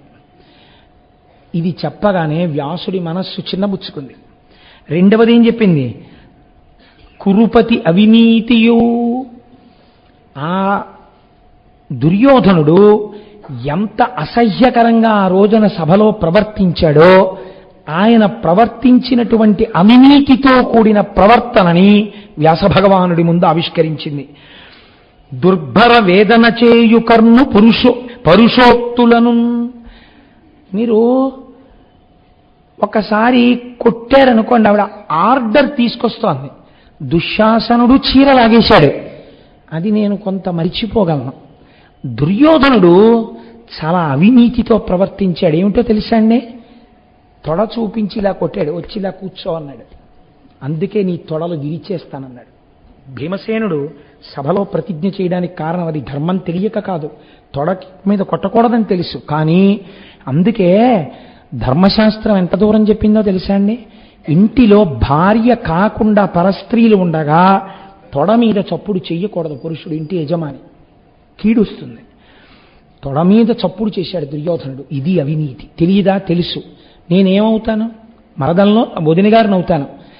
తల్లి లాంటి దాన్ని నన్ను చూసి తొడ చూపించి చప్పుడు చేశాడు. అంటే నిన్ను గెలుచుకున్నాను, నా దాసివి, నిన్ను నేను ఎలా అయినా వాడుకోవచ్చు, వచ్చి తొడక్కని చూపించాడు. ఎంత అవమానం నాకది! నిండు సభలో చేశాడు. ఇది వ్యాసుడికి చెప్తోంది ఆవిడ. ఎవరి దృష్టిలో పడాలో వారి దృష్టిలో పెడుతోంది. ఎంత గొప్పగా తీసుకెళ్లారండి మన వాళ్ళు, బోధ చేశారు. ఇలాంటి తప్పుడు పనులు చెయ్యకు నువ్వు గృహస్థాశ్రమంలో ఉండి. దుర్భర వేదన చేయు కర్ను పరుషోక్తులను. కర్ణుడు చాలా పరుషమైనటువంటి మాటలు మాట్లాడాడు. దాసి దుర్యోధనుడి చేత గెలవబడిందన్నాడు. ఆనాడు కర్ణుడు చెప్పిన మాటలున్నాయే, ఈ పై రెండైనా మర్చిపోతానేమో కానీ అవి నేను మర్చిపోలేను. ఇంత బాధ ఒక్క ఆడదాన్ని పెట్టారు వాళ్ళు. ఒక్క ఆడదాని మీద ఇంత అక్కసు చూపించారు. ఈ ఎత్తిపొడిపేమిటి మీరు గమనించండి. ఇంత ధర్మాత్ములై అరణ్యవాసానికి కట్టుబడి నువ్వు వస్తే పూజలు చేసి నిలబడిపోయి నిన్ను వేడుకుంటున్న వాళ్ళు నీ వంశంలోంచే వచ్చారు. నీవే వీళ్ళందరి యొక్క ఈ సంతానానికి అంతటికీ కారణం అదండి. మరి పాండురాజపుత్రులు అలా వచ్చిన వాళ్ళే. ధృతరాష్ట్రుడు ఆయన యొక్క కుమారుడే, వ్యాసుడు కుమారుడేగా. అటువైపు వాళ్ళు అలా చేశారు.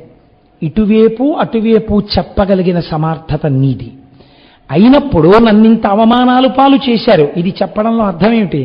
శాసించగలిగిన వాడివి, నీకెదురు తిరిగితే శాపవాక్యం విడిచిపెట్టగలిగిన వాడివి. ఇది అడగదావిడ. ఇది ఆవిడ తిరిగితే అట్లా.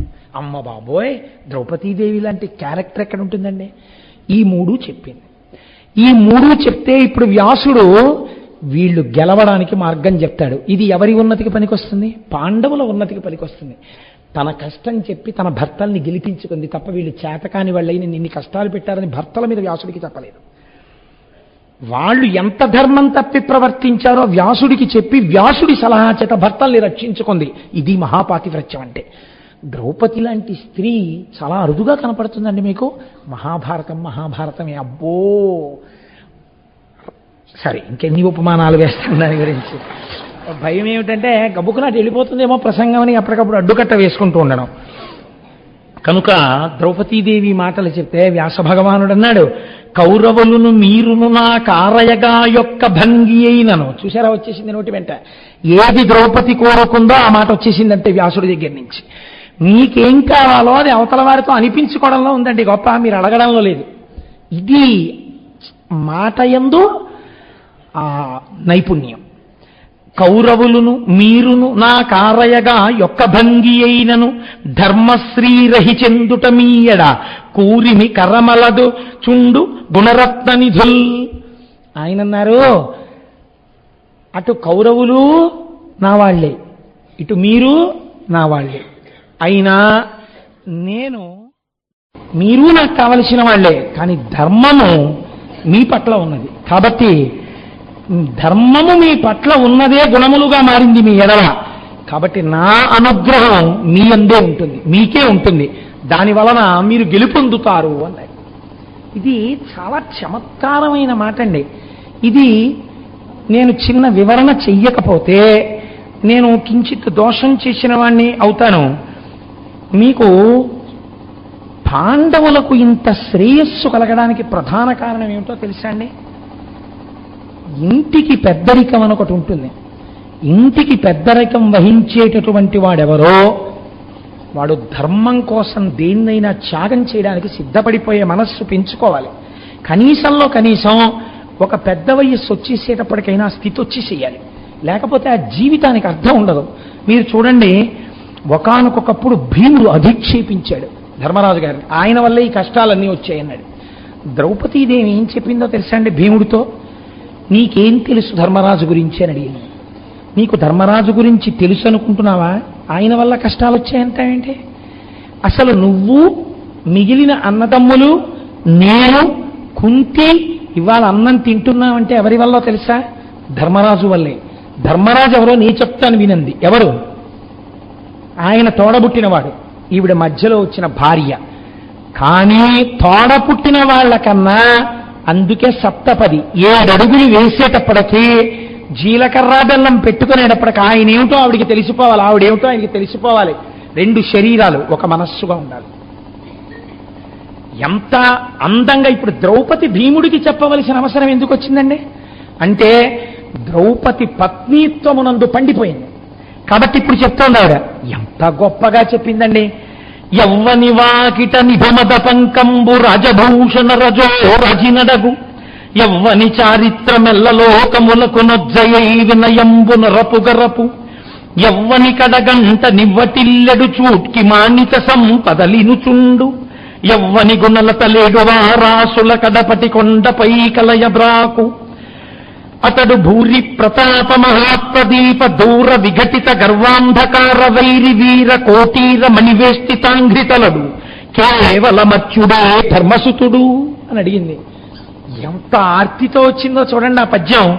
యవ్వని వాకిట నిభమద పంకంబు రాజభూషణ రజోరజినడగు. ఆయన ఇంటి ముందు ఆ ధర్మరాజు గారి అంతఃపురం ముందు ఏనుగులు తొండములనెత్తి ఘీంకరిస్తుంటే మదజలం కారుతుంటుంది వాటిలోంచి. ఇదే ఐశ్వర్యములలో చిట్ట చివరి హద్దు కింద చెప్తారు. ఇంకింతకన్నా ఐశ్వర్యం ఉండదు లోకంలో. అటువంటి ఐశ్వర్యం ఉంటే ఈ మదజలముల చేత తడిసిపో ఉంటుంది. ఆయన అంతఃపురం ముందున్నటువంటి మట్టి బురదగా ఉంటుంది.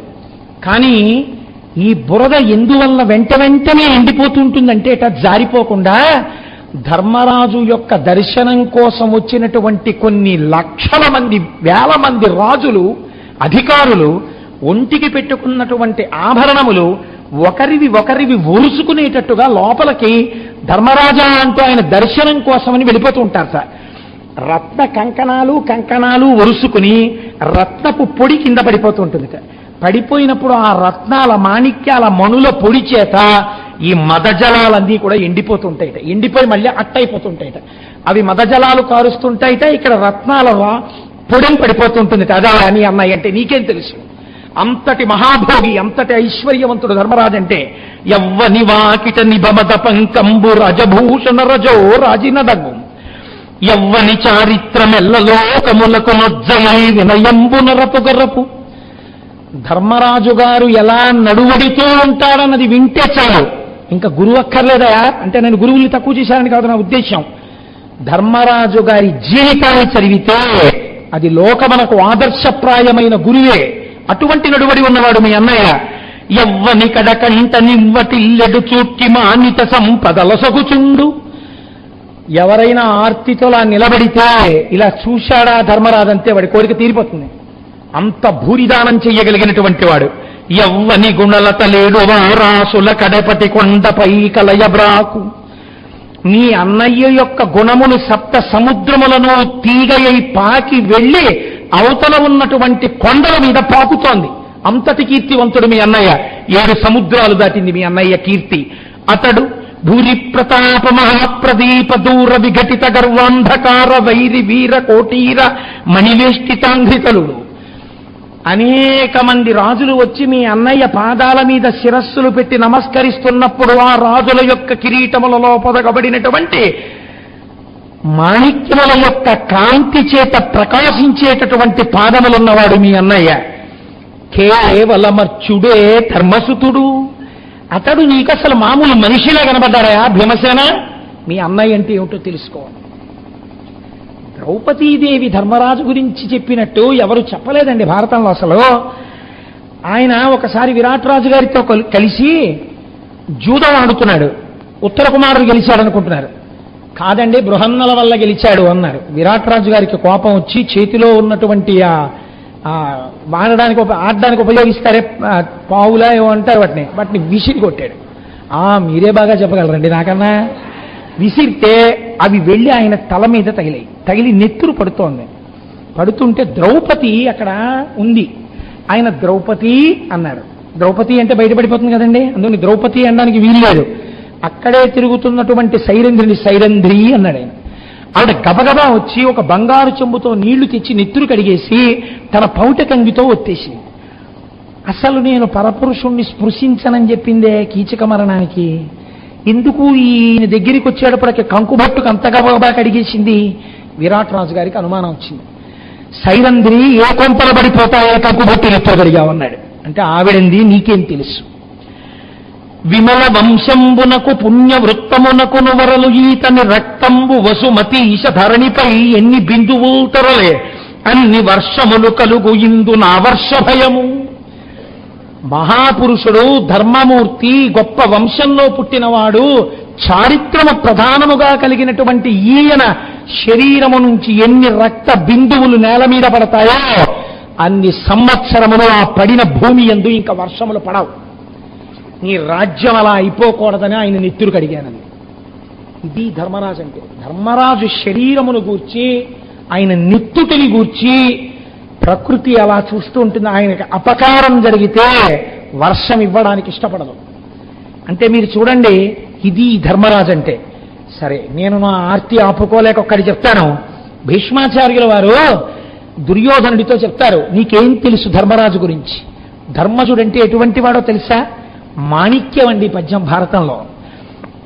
బ్రాహ్మణ భక్తియు పరహిత శక్తియు నిర్మలమతియును నీతిరతియు సత్యభాషణమును సాధుపోషణమును చిర వితరణమును సేవ్యగుణము సన్మార్గరక్షయు ఉన్మత్త శిక్షయు అంచితోదయము కృపాతిశయంబు బంధు సంప్రీతియు భవ్య విభూతియు శాస్త్రోపగమము అస్కలిత దమము సజ్జన స్తవనీయ సౌజన్యములను ధర్మ సంచిత బహుధన ధాన్యములను కలుగు అక్షీణ పుణ్య దోహలుడు ధర్మసూనుడున్న దేశంబున మానవులకును. ఆయన చెప్పాడు, దుర్యోధన నువ్వున్న చోట మంచివాళ్ళు పాడైపోతారు. ధర్మరాజు ఉన్న చోట ఏమవుతుందో తెలుసా? వ్యగ్రతతో కూడినటువంటి ప్రవర్తన ఉన్న వాళ్ళున్న చోటికి ధర్మరాజు గారు వెళ్ళి కొంతకాలం ఉంటే, ధర్మరాజు గారు వెళ్ళి కొంతకాలం మాట్లాడితే, ధర్మరాజు గారు అక్కడ నడిస్తే ఏమవుతుందో తెలుసా? దుష్టమైన ప్రజలకి కొన్ని లక్షణాలు వస్తాయి. బ్రాహ్మణ భక్తి వస్తుంది. పరహిత శక్తియు, ఇతరులకు పెట్టేటటువంటి శక్తి వస్తుంది. నిర్మలమతియును, స్వచ్ఛమైన బుద్ధి వస్తుంది. నీతిరతియు, నీతి యందు ప్రవేశం వస్తుంది. సత్య భాషణమును, సత్యం వస్తుంది. సాధుపోషణమును, సాధువులను పోషించే లక్షణం వస్తుంది. చిర వితరణము, బాగా ఇతరులకి వితరణం చేసేటటువంటి బుద్ధి కలుగుతుంది. సేవ్య గుణము, ఇతరులను సేవించే లక్షణం వస్తుంది. సన్మార్గ రక్షయు, మంచి మార్గాన్ని మనం రక్షించాలన్న బుద్ధి పుడుతుంది. ఉన్మత్త శిక్షయు, వ్యగ్రతతో ప్రవర్తించే వాళ్ళని శిక్షించేట్టుగా ప్రజలైపోతారు. అంచితోదయము, కృపాతిశయము, చక్కని నిర్మలమైన ప్రకాశవంతమైనటువంటి బుద్ధితో పాటు దయ కలిగినటువంటి వాళ్ళు అవుతారు. ఇన్ని లక్షణాలు దేనివల్ల వస్తాయో నీకు తెలుసా? ఆయనలో ఉన్నటువంటి ఆత్మవిభూతి ప్రజల యొక్క గుణ విభూతిగా మారిపోతుంది. ఆయన ఎక్కడున్నాడో అక్కడ చుట్టూ ఉన్న వాళ్ళు కూడా అలాగే ప్రవర్తిస్తారు. కారణం ఏమిటి? ఆయన ధర్మ నిరతి అటువంటిది, ఆయన చారిత్రం అటువంటిది, ఆయన నడువడి అటువంటిది, అది శంకింపలేనిది, అది అనుమానమునకు కూడా అందదు. అంత స్వచ్ఛమైన ప్రవర్తన ఉన్నవాడు. అటువంటి ధర్మరాజు గారు ఎక్కడుంటాడో అక్కడ చతుర్విధ పురుషార్థములు వర్షింపబడతాయి. అందుకే ఆవులు దండిగా పాలిస్తాయి. దుర్యోధన, ఇటువంటి ధర్మజుడున్న చోట నువ్వు చెనకగలవా అని అడిగాడు. అటువంటి ధర్మరాజు గారి యొక్క బోధలో మిగిలిన నలుగురు తమ్ముళ్ళు ద్రౌపది, కుంతి నడుస్తున్నారు. మీరు ఒక్కటి గుర్తుపెట్టుకోండి, ఇన్ని కోట్ల మంది శత్రువులు, ఒక్కడే వాళ్ళని రక్షిస్తున్నవాడెవరు? ధర్మరాజు. ధర్మరాజు దేని చేత రక్షిస్తున్నాడు? తన ధర్మము చేత రక్షిస్తున్నాడు. తన ధర్మము చేత గుణహీనులను కూడా గుణములు కలిగిన వారిగా మార్చేస్తున్నాడు. కాబట్టి నీకు రక్షణ దేనిన్నది? ధర్మలందున్నది. అధర్మము అప్పటికి చాలా బాగా కనపడవచ్చు, కానీ అది పాడు చేసి తీరుతుంది. అందుకే మనకి శాస్త్రంలో ఒక పెను ప్రమాదం గురించి మాట్లాడతాను. మనిషిని పాడు చేసేవి నాలుగే. ఈ నాలుగు దగ్గరికి వచ్చేటప్పుడు చాలా జాగ్రత్తగా ఉండమని శాస్త్రం హెచ్చరిక చేసింది. మీ ప్రమేయం లేకుండా వచ్చేసేది ఏదో తెలుసా అండి? మీరు ఏ ప్రయత్నం చెయ్యక్కర్లేదు దానికోసం. అది కాలములో మీ దగ్గరికి వచ్చేస్తుంది. అలా వచ్చే వాటిల్లో మొదటిది యవ్వనము. యవ్వనమునందు ధర్మ ప్రబోధమును బాగా అర్థం చేసుకోకపోతే యవ్వనమునందు జరిగేటటువంటి పొరపాటు, చేసిన పొరపాటు పుణ్యాత్ములైన ఇతపూర్వమున్న 7 తరాల వాళ్ళని నరకంలోకి తోసేస్తుంది. యవ్వనము ప్రమాదహేతువు. యవ్వనము ధర్మముతో ముడిపడిపోవాలి. అందుకే లేకపోతే ప్రమాదం వస్తుంది. అందుకే మన వాళ్ళు యవ్వనంలో ఉండేటప్పటికీ కన్యాదానం చేసేసి ధర్మపత్ని ధర్మపత్ని ధర్మపత్ని అని ఆవిడ పక్కన కూర్చోబెట్టేవారు. ఇంద్రియములకు లౌల్యము కలగకుండా ధర్మబద్ధం చేసేవారు. కనుక చూడండి, పాడు చేసే వాటిలో మొదటిది యవ్వనము. ఇది ఎవరిని పాడు చేస్తుంది? అటువైపు వాళ్ళందరూ దీనికే పాడైపోతుంటారు. 2 ధన సంపత్తి. అటువైపు వాళ్ళంటే నా ఉద్దేశం కౌరవులు. ధన సంపత్తి ఏదో రకంగా దానికి మార్గంతో సంబంధం లేదు. ఎలా సంపాదించామక్కర్లేదు, సంపాదించేయడమే. తెచ్చి దాచేది బయటికి వెళ్ళడానికి మార్గం వెతుకుతుంది. ఎందుకో తెలుసా అండి? లక్ష్మీదేవి కూడా అలా ఉండడాన్ని ఇష్టపడదు. దాని పేరు కరెన్సీ. కరెన్సీ అంటే కరెంట్. కరెంట్ అంటే పవర్. పవర్ అంటే దట్ విచ్ ఫ్లోస్. కరెంట్ ఆగిపోయింది అనుకోండి, ఏం వెలగవు. కరెంట్ ప్రవహించింది అనుకోండి, అన్ని వెలుగుతాయి. మీ ఇంట్లో వెలుగు నిండాలంటే ధర్మ మార్గంలో రావాలి, ధర్మ మార్గంలో వెళ్ళాలి. అది నడవడం ధర్మ మార్గంలో నడుస్తుంటే మీరు శ్రేయోభివృద్ధితో ఉంటారు. అధర్మ మార్గంలో వచ్చి అధర్మ మార్గంలో వెడుతోందనుకోండి, ఏడుస్తూనే ఉంటాడు. ఎంతున్నా తృప్తి ఐశ్వర్యమునందు లేదు, ఈశ్వరానుగ్రహముగా మీ యందున్నది. మీకు ఎప్పటికి ఎంత అవసరమో అది ఈశ్వరుడు మీకు ఇచ్చేస్తాడు మీ ధర్మం చేత. 2 మిమ్మల్ని కాటు వేసేది ధర్మ సంబంధము లేని అర్థము. 3వది అనుకోకుండా వచ్చినటువంటి ప్రభుత్వము. ప్రభుత్వం అనగా అధికారము. ఇప్పుడు ఈ అధికారం కొల్లగొట్టాడు, కానీ ఎప్పుడైనా పాండవులు వచ్చేస్తారేమో, శత్రువులకి దక్కిపోతుందేమో ఈ అధికారం అన్న భావన వాళ్ళకి దక్కకుండా చెయ్యాలన్న తాపత్రయం ఎన్ని పాపాలైనా చేయించేస్తుంది. జనకుడు ప్రభుత్వం చేశాడు, మహాజ్ఞాని. నాదే ఉందంటూ రాజ్యం చేశాడు. ఇదే నేను కాదు, నా ప్రభుత్వం ఏమిటన్నాడు ఆయన. అప్పుడు ఆయన పాపం చేయడు. ఇది శాశ్వతం అనుకుని నిలబెట్టేసుకుందాం అనుకున్నవాడు ఉంటాడే, వాడి కంటికి ప్రతివాడే శత్రువే. వాడు ఏం చేస్తాడు? తల్లి లేదు, తండ్రి లేదు, బంధువు లేడు, అన్న లేడు, తమ్ముడు లేడు, స్నేహితుడు లేడు, మట్టు పెట్టేస్తుంటాడు తన అధికారం నిలబెట్టుకోవడానికి. తుట్టతుదనేమవుతాడు? తాను మట్టు పెట్టబడతాడు.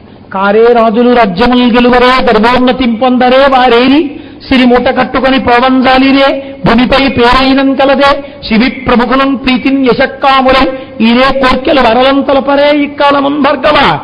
కాబట్టి మూడు నాకు తరచు అనిపిస్తుంటుంది ఒక విషయం. ఇప్పుడు నేను చెప్తున్నవి ఎక్కడ అనుకుంటున్నారు? ఇన్ని విషయాలు పద్యాలు చదివితే అసలు విషయం పక్కకి వెళ్ళిపోతుందని నేను పక్కన పెట్టేశాను. 4 మహాభారతం యొక్క సారాంశం ఈ 4 నేను చెప్తున్నది. 4వది అవివేకము. ప్రయత్నపూర్వకముగా గురువు ఆశ్రయించి మంచి మాటలు రోజు వినడం, రోజు చదవడం, రోజు తెలుసుకోవడం అలవాటు చేయకపోతే శరీరం ఎలా మలినమవుతుందో, లోపల నుంచి మలము ఎలా పైకొస్తూ ఉంటుందో, కంట్లోంచి పుసి, చెవిలోంచి గులిమి, స్వేదరంధులలోంచి చెమట వచ్చినట్టు లోపల ఉన్నది పక్కకి వెళ్ళిపోయి మళ్లీ రజోగుణ తమో గుణాలు వచ్చేస్తుంటాయి. కాబట్టి ప్రతిరోజు భగవత్ సంబంధమైన విషయంలో తలమునకలుగా ఉంటూ ఉండాలి ప్రయత్నపూర్వకంగా. ఆ సత్వగుణం ఈశ్వర భక్తి తుడిచేస్తుంటుంది దీన్నంతటినీ. ఇది లేకపోతే అవివేకం ఏర్పడుతుంది. అవివేకమే అజ్ఞానము, అజ్ఞానం వలన చీకటి, చీకటి వలన తెలుసుకోవలసిన వస్తువు తెలుసుకోలేకపోవడం, దానివల్ల మళ్ళీ జన్మ పరంపర, మళ్ళీ హేయమైన జన్మల్లోకి వెళ్ళిపోతాడు. అవివేకము ఈ 4 పాడు చేసేస్తున్నాయిరా. ఈ 4 తస్మాత్ జాగ్రత్త జాగ్రత్త. 4 ఉండడం తప్పు కాదు, యవ్వనం ఉండడం తప్పు కాదు, కానీ యవ్వనమునందు ధర్మనిరతి చాలా ముఖ్యం. ధనము ఉండడం తప్పు కాదు, ధనమునందు ధర్మనిష్ట ముఖ్యం. అహంకారం లేకుండా ఉండగలగడం ముఖ్యం. ప్రభుత్వం ఉండడం తప్పు కాదు, దిక్కుమాల ప్రభుత్వం ఉంటుంది ఏట్రా నేను గట్టిగా కౌగిలించుకుంటే మాత్రం ఉంటే ఉంటుంది, ఊడిపోతే ఊడిపోతుంది. ఉన్న అధికారాన్ని మంచి పనులకు వినియోగిస్తానని చేసుకుని వెళ్ళిపోతూ ఉండడం. ఈ పుణ్యం వల్ల నేను ఉంటాను, ఈ పుణ్యం చేయడానికి నాకు ఈ అధికారం అని చేసిన వాడెవడున్నాడో వాడికి అధికారం పాడు చేయడు. 4వది అవివేకం. ప్రయత్నపూర్వకంగా ఉన్న అవివేకాన్ని తుడిచిపెట్టుకోకపోతే అదే లోపల కూర్చుని పాడు చేసేస్తుంది. కాబట్టి ఈ 4 లేకుండా చెయ్యగలిగిన వాడు ధర్మరాజు. ఈ 4 లేకుండా ధర్మాన్ని పట్టుకుని ఉంటాడు కాబట్టి కింద వాళ్ళు రక్షింపబడుతుంటారు. ఇది వ్యాసుడు చెప్తున్నాడు. ఈ ధర్మనిరతి నీ యందు ఉన్నది, అందుకని నా మొగ్గు నీవేపే. కాబట్టి మీరేం చేస్తారో తెలుసా? మీరు వాళ్ళు కూడా నాకు ఇష్టమైనా సరే నేను మీకొక్క విషయం చెప్తాను. అనిన ఋషీంద్రుడిట్లనియే అద్దియే సౌఖ్య విధానమౌపదంబు అనితర తుల్యమా హరు మహాత్ముని గూర్చిత పంబనర్ప నీ యనుజుని కవ్వడింబనుపు మాతడు ధీరుడు ఆ కార్యసిద్ధి వేగని పునరించి పుచ్చడు అకల్మష చిత్త అటుల్ పునర్పుమా. మీకు కృష్ణ భగవానుడు ఏది చెప్పాడో అది సత్యం. మీకు ఎంతమంది శత్రువులు ఉండనివ్వండి, మీరు గెలవాలంటే మీకు శివానుగ్రహం కలగాలి. దీనికి ఎవడు సమర్థుడో తెలుసా? ఆయనేమో దారి చూపించి వెళ్ళిపోయాడు, వ్యాసుడేమో ఆ దారిలో ఎలా నడవాలో చెప్తున్నాడు. ఇదే ఈశ్వరానుగ్రహం అంటే. మహాత్ముల రూపంలో వచ్చి చూపిస్తున్నది పాండవులకి, వాళ్ళు చేసుకున్న ధర్మం వాళ్ళని అలా రప్పించిందంతే. కాబట్టి ఇప్పుడు ఏమైంది?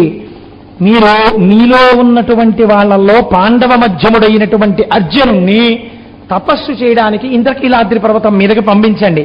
ఆ ఇంద్రకీలాద్రి పర్వతం మీద అర్జునుడు శంకరుడు గురించి తపస్సు చేస్తాడు.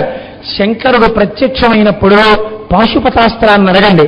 ఆ పాశుపతాస్త్రం మీ చేతిలో పడిందా? ఈశ్వరుడు నీకు అస్త్రం ఇచ్చాడంటే ఏమిటి దాని అర్థం? విజయీభవ అన్నట్టు. శంకరుడి నోటి వెంట ఆ మాట వచ్చిందా?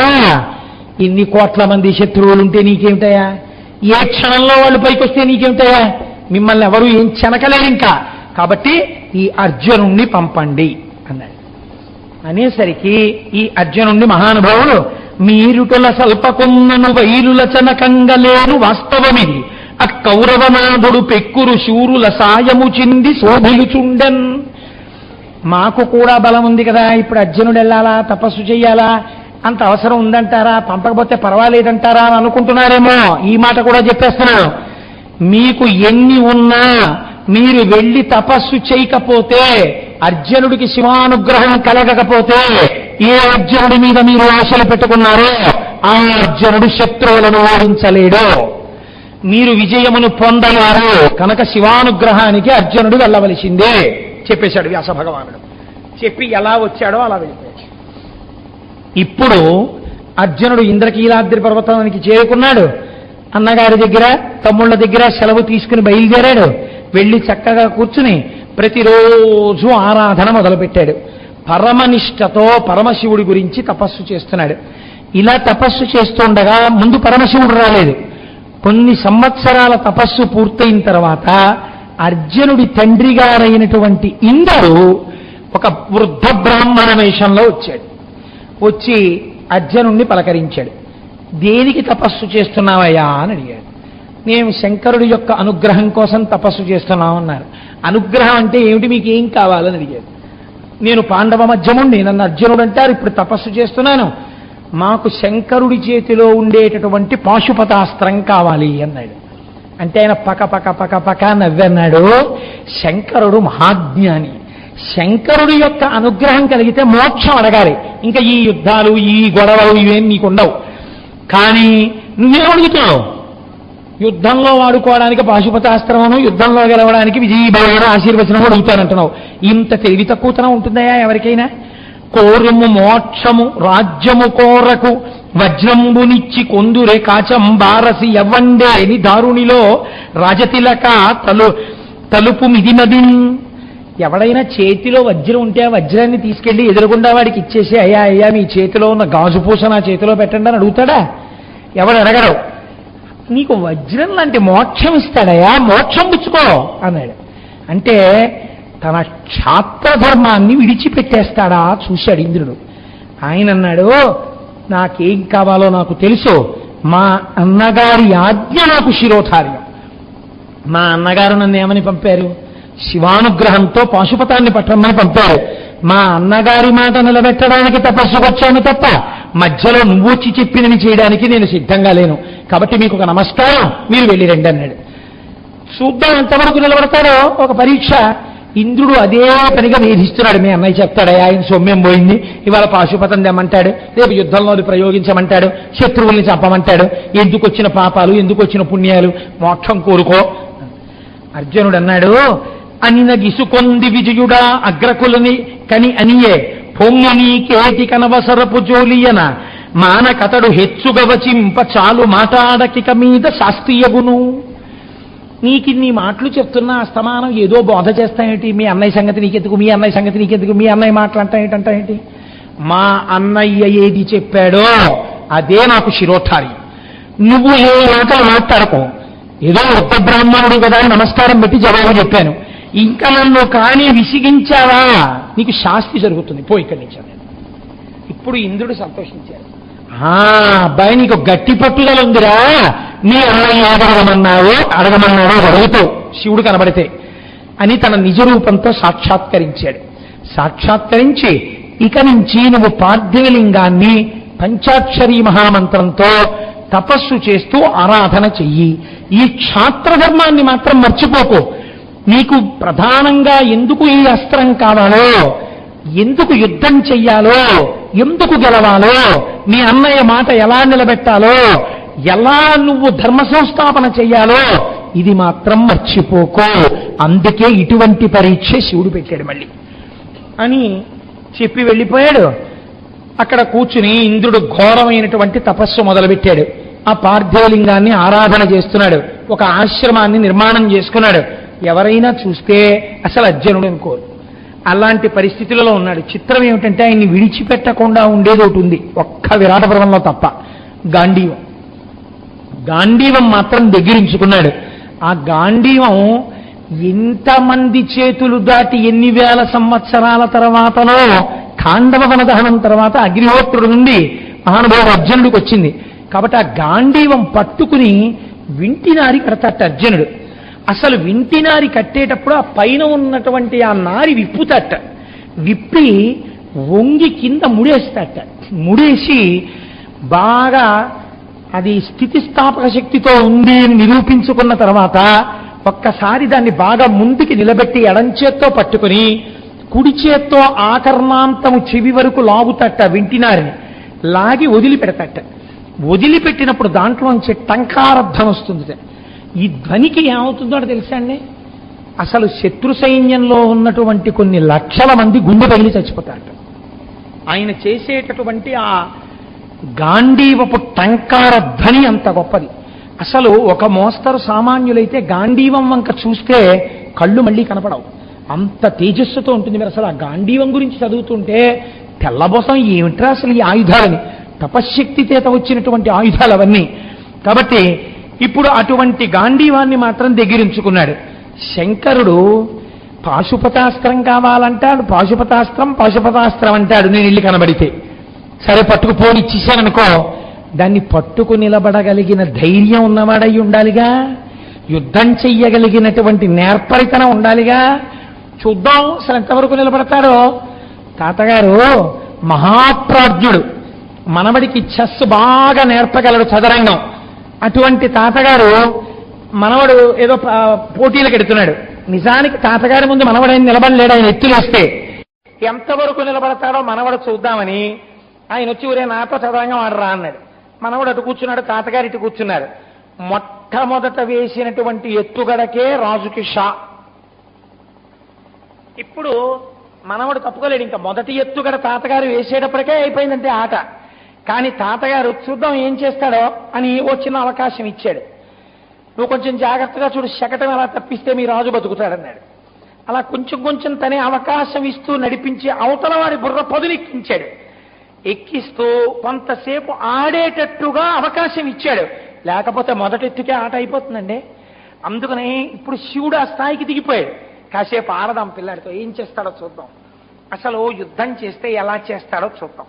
నేను శంకరుడుగా వచ్చి నిలబడి నేను కూడా చేతిలో మేరు పర్వతాన్ని పట్టుకున్నాను అనుకో, నేను కూడా చేతిలో ఆ పినాకం అనేటటువంటి ధనస్సు పట్టుకుంటే యుద్ధం చేయడు, నా కాళ్ళ మీద పడిపోయి స్తోత్రాలు చేస్తాడు. ఇప్పుడు నేను తెలియకుండా వెళ్ళాలి. అరణ్యంలో ఉన్నాడు కదా, అరణ్యంలో ఎక్కువ ఎవరు తిరుగుతూ ఉంటారు వేటాడడానికి? గిరిజనులు తిరుగుతూ ఉంటారు. కాబట్టి ఇప్పుడు నేను అటువంటి వేషంలో పెడతాను. వెళ్ళి నాకు అర్జునుడికి యుద్ధం రావడానికి ఏదో కారణం ఉండాలి, అటువంటి కారణాన్ని సృష్టిస్తాననుకున్నాడు. ఆయన దగ్గర ఉండని వాళ్ళు ఎవరండి? జగతపితరౌ వందే పార్వతీ పరమేశ్వరవు, అన్ని గణాలు ఉంటాయి ఆయన దగ్గర. ఒక రాక్షసుడిని పిలిచాడు, ఆయన పేరు మూకాసురుడు.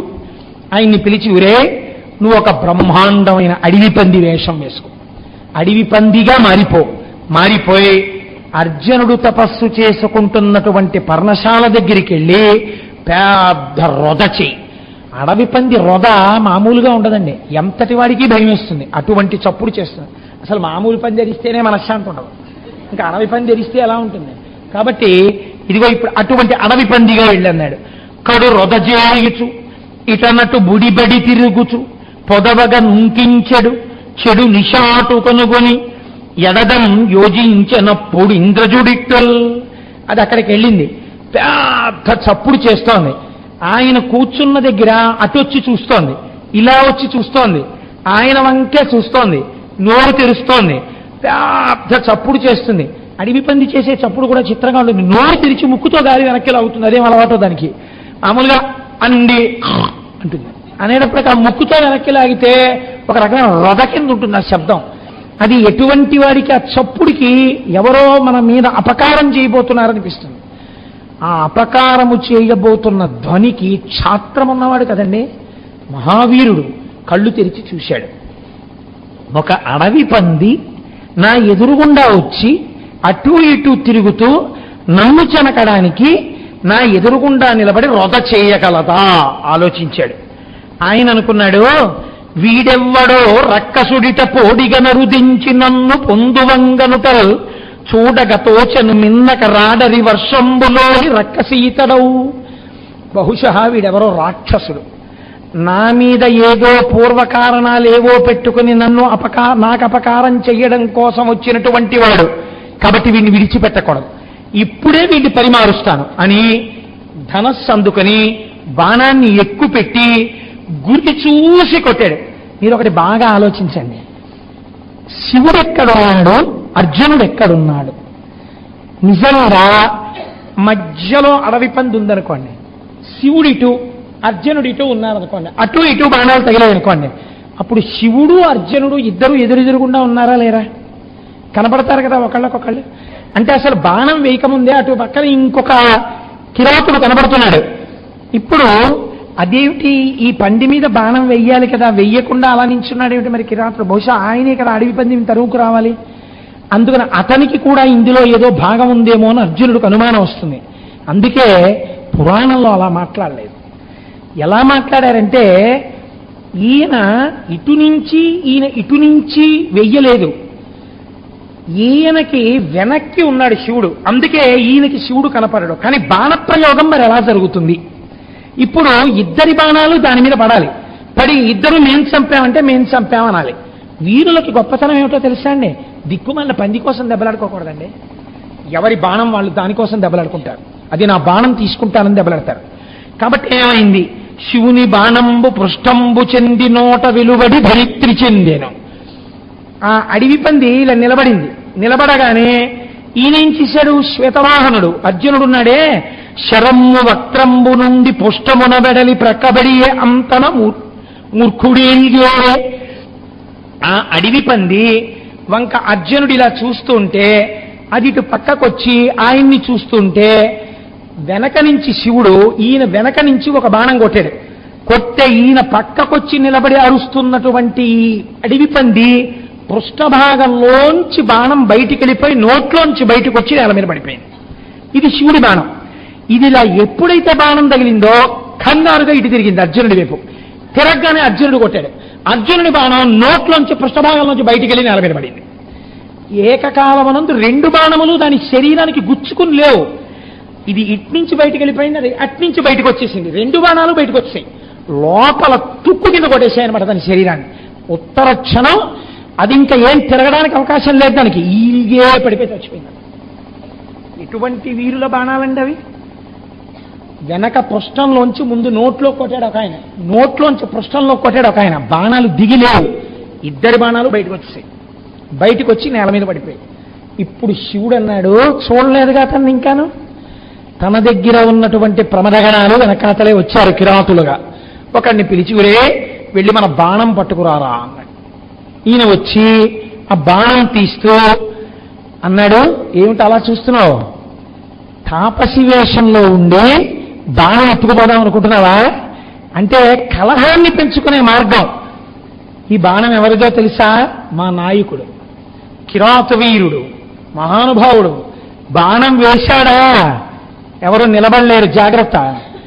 నువ్వు చంపాను నీ బాణానికి అనుకుంటున్నావేమో, ఇగో ఈ బాణానికి, ఇది తెమ్మన్నాడు, అందుకు వచ్చానన్నాడు. ఎంత కోపం వస్తుందండి అర్జునుడికి సహజంగా. మహాపౌరుషం ఉన్నటువంటి వాడు, ఏ సామాన్యమైనటువంటి వాడు కాడు. ఆయన అన్నాడు, మీ కిరాతుడు వేసిన బాణానికి ఈ పంది చచ్చిపోయిందా? ఆ బాణం బతికెళ్ళడానికి వచ్చారా? ఏ ఇటువైపు బాణం నీకు కనబట్టాలా? నేనే వేశాను బాణం, ఈ బాణానికే చచ్చిపోయింది ఆ పంది. అది ముందు ఇక్కడికి వచ్చింది, నేనే ఎక్కువ పెట్టాను. ఎవరి బాణం ముందో ఎవరి బాణం వెనకో ఎవ్వరికీ తెలియదు. అంటే ఎంత చిత్రంగా జరిగిందో చూడండి. ఆ అడవి పంది సంహారం ఏకకాలమునందు ఇలా వెళ్ళాయంతే. రెండు బయటకు వచ్చేసి అడవి పంది చచ్చిపోయింది. నేను వేసిన బాణానికి చచ్చిపోయిందంటే అది అర్జునుడు. మా నాయకుడు వేసిన బాణానికి చచ్చిపోయింది, ఇదిగో బాణం పట్టుకెళ్తున్నానంటాడు కిరాతుడు. అంటే ఇద్దరి మధ్య వాదన పెరిగింది. వాదన పెరిగి అంత గొప్పవాడైతే, అంత మొనగాడైతే రమణ యుద్ధానికి చూస్తానన్నాడు అర్జునుడు. ఇప్పుడు వచ్చేసింది నోటి వెంట ఈ మాట. ఈ మాట కోసమే పెద్ద ఆయన ఎదురు చూస్తున్నాడు. గభాల దూకాడు, కొండ మించి దూకి దగ్గరికి వచ్చాడు. ఎంత వేషం కట్టాడు అనుకుంటున్నారు? అసలే ఏనుగు చర్మం, పులితోలు, దాన్ని అడ్డంగా కట్టేశాడు. చక్కగా ఎప్పుడూ రెడీగా ఉంటుంది జటాజూటం, దాన్ని బాగా కొప్పు ముడేసేసాడు. దాని నిండా నెమలీకలు పెట్టేసుకున్నాడు. వెనకాతల ఓ కొయ్య ఆ బాణములు పెట్టుకునడానికి ఉండేటటువంటి ఆ పరికరాన్ని ఏర్పాటు చేసుకున్నాడు. అందులో కొన్ని బాణాలు ఎట్టుకున్నాడు. వెనకాతల ఆటవికులు వస్తున్నారు. తల్లి ఏ అమ్మవారి అనుగ్రహం కలిగినంత మాత్రం చేత శక్తి వస్తుందో అటువంటి తల్లి ఎరుకతగా మారిపోయింది.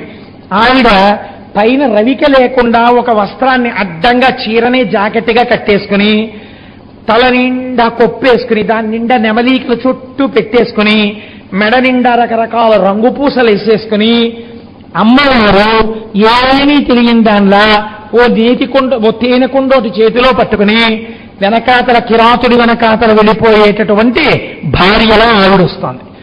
ఈయన ఒక్క దూకి కోపంతో పరిగెత్తి నిలబడ్డాడు. ఎవడ్రా కుర్రా, నువ్వు కొట్టావని బాణాలని, ఏడి తెగి బాణాలు చూద్దాం, ఇద్దరం యుద్ధం చేసుకున్నాం అన్నాడు. యుద్ధం చేద్దామనేటప్పటికీ ముందు ఆయన గబగబా గాంధీవంలో బాణాలు పెట్టి వేస్తున్నాడు. గాంధీవంలో బాణాలు పెట్టి వేయడం అంటే మాటలు కాదు కదండి.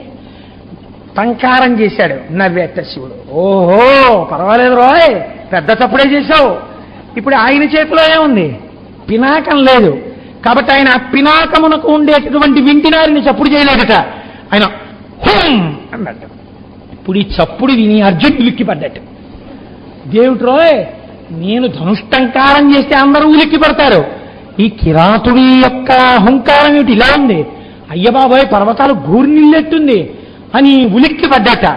అంత అలా ఉంటాడనుకోలేడు. అమ్మో, ఎందుకైనా మంచిది గట్టిగానే వేయాలి బాణాలనుకున్నాడు. సవ్యసాచి కదండి, బాణాలు తీసి వేసేస్తున్నాడు శివుడి మీదకి. శివుడు కూడా కోపం నటించి చేతిలో వెదురు ధనస్సు పట్టుకున్నాడు, బాణాలు పట్టుకుని వేస్తున్నాడు. నిజంగా కానీ కొంచెం కోపం వచ్చేసింది అనుకోండి అర్జునుడు చేస్తున్న పనులకి, ఓ గట్టి బాణం పడిపోయింది అనుకోండి, పిల్లడు ఏమైపోతాడో. అందుని కొట్టాలి. ఎలా కొట్టాలి? చేతి చేతి చేతి అని లెప్ప మీద కొట్టాలి, గోప మీద తగలకుండా. అలా ఎంత గొప్ప యుద్ధం చేశాడండి దయాళువు ఆ రోజున. శంకరుడత్మయందు దయ చాలగనంది కిరీటిపై కడుం జంకుచువేయు బాణములు చక్రసుతుండిక లాగి లాగి బల్బింకము చూపుచున్ శివుని పట్టుగా మోదుచునుండే అమ్ములం పొంకము మీర వీరి దురమా కనుచుండిరి నింగి దేవతల్. ఆశ్చర్యం ఏమిటంటే శివుడేమో కొట్నా వద్దా గట్టిగా దెబ్బ తగలదు కదా, గబాల నా చేతి బాణం తగిలి ఏమైపోడు కదా, రక్ష రక్ష ఆయుష్మాన్ భవ చిరంజీవ చిరంజీవ విజయీ భవ అనుకుంటూ మెల్లిగా ఒక్కొక్క చిన్ని బాణాలు వేస్తున్నాడు. అవి వచ్చి ఏదో ఇలా తగిలి ఇలా పడిపోతున్నాయి. ఈయన మాత్రం కోపంతో నన్ను బాణం వేసి కొట్టడమే అనుకుని చక్రసుతుండిక లాగి అంటే బాగా ఇలా ఇలా ఇలా ఇలా లాగేస్తున్నాడంటే వేసేస్తున్నాడు అనమాట. బాణాలు తీస్తున్నాడు, తగిలించేస్తున్నాడు, వేసేస్తున్నాడు. ఎప్పుడు ఆయన విచిత్రం ఒకటి జరిగిపోతుంది. ఏమవుతుంది? బాణాలు వేసేస్తుంటే ఇలా వెళ్ళిపోతున్నాయి, అక్కడ దాకా వెళ్ళి తగలకుండా కింద పడిపోతున్నాయి.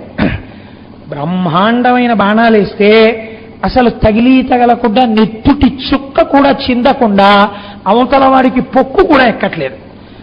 ఎంత కోపం వచ్చేసిందంటే ఎందుకు నాకు ఈ దిక్కుమాలిన దశనామాలనుకున్నట్టు. ఎందుకు అలా అనుకోవాలి? ఆయనకి అర్జున పల్గుణ పార్థ కిరీటి శ్వేతవాహన బీభత్సో విజయజ్జిష్ణు సవ్యసాచి ధనంజయ. పిడుగుపడినప్పుడు చెప్తాం ఈ 10 నామాలు. అర్జున ఆయనకున్నటువంటి చాలా గొప్ప బిరుదునామాల్లో అదొకటి.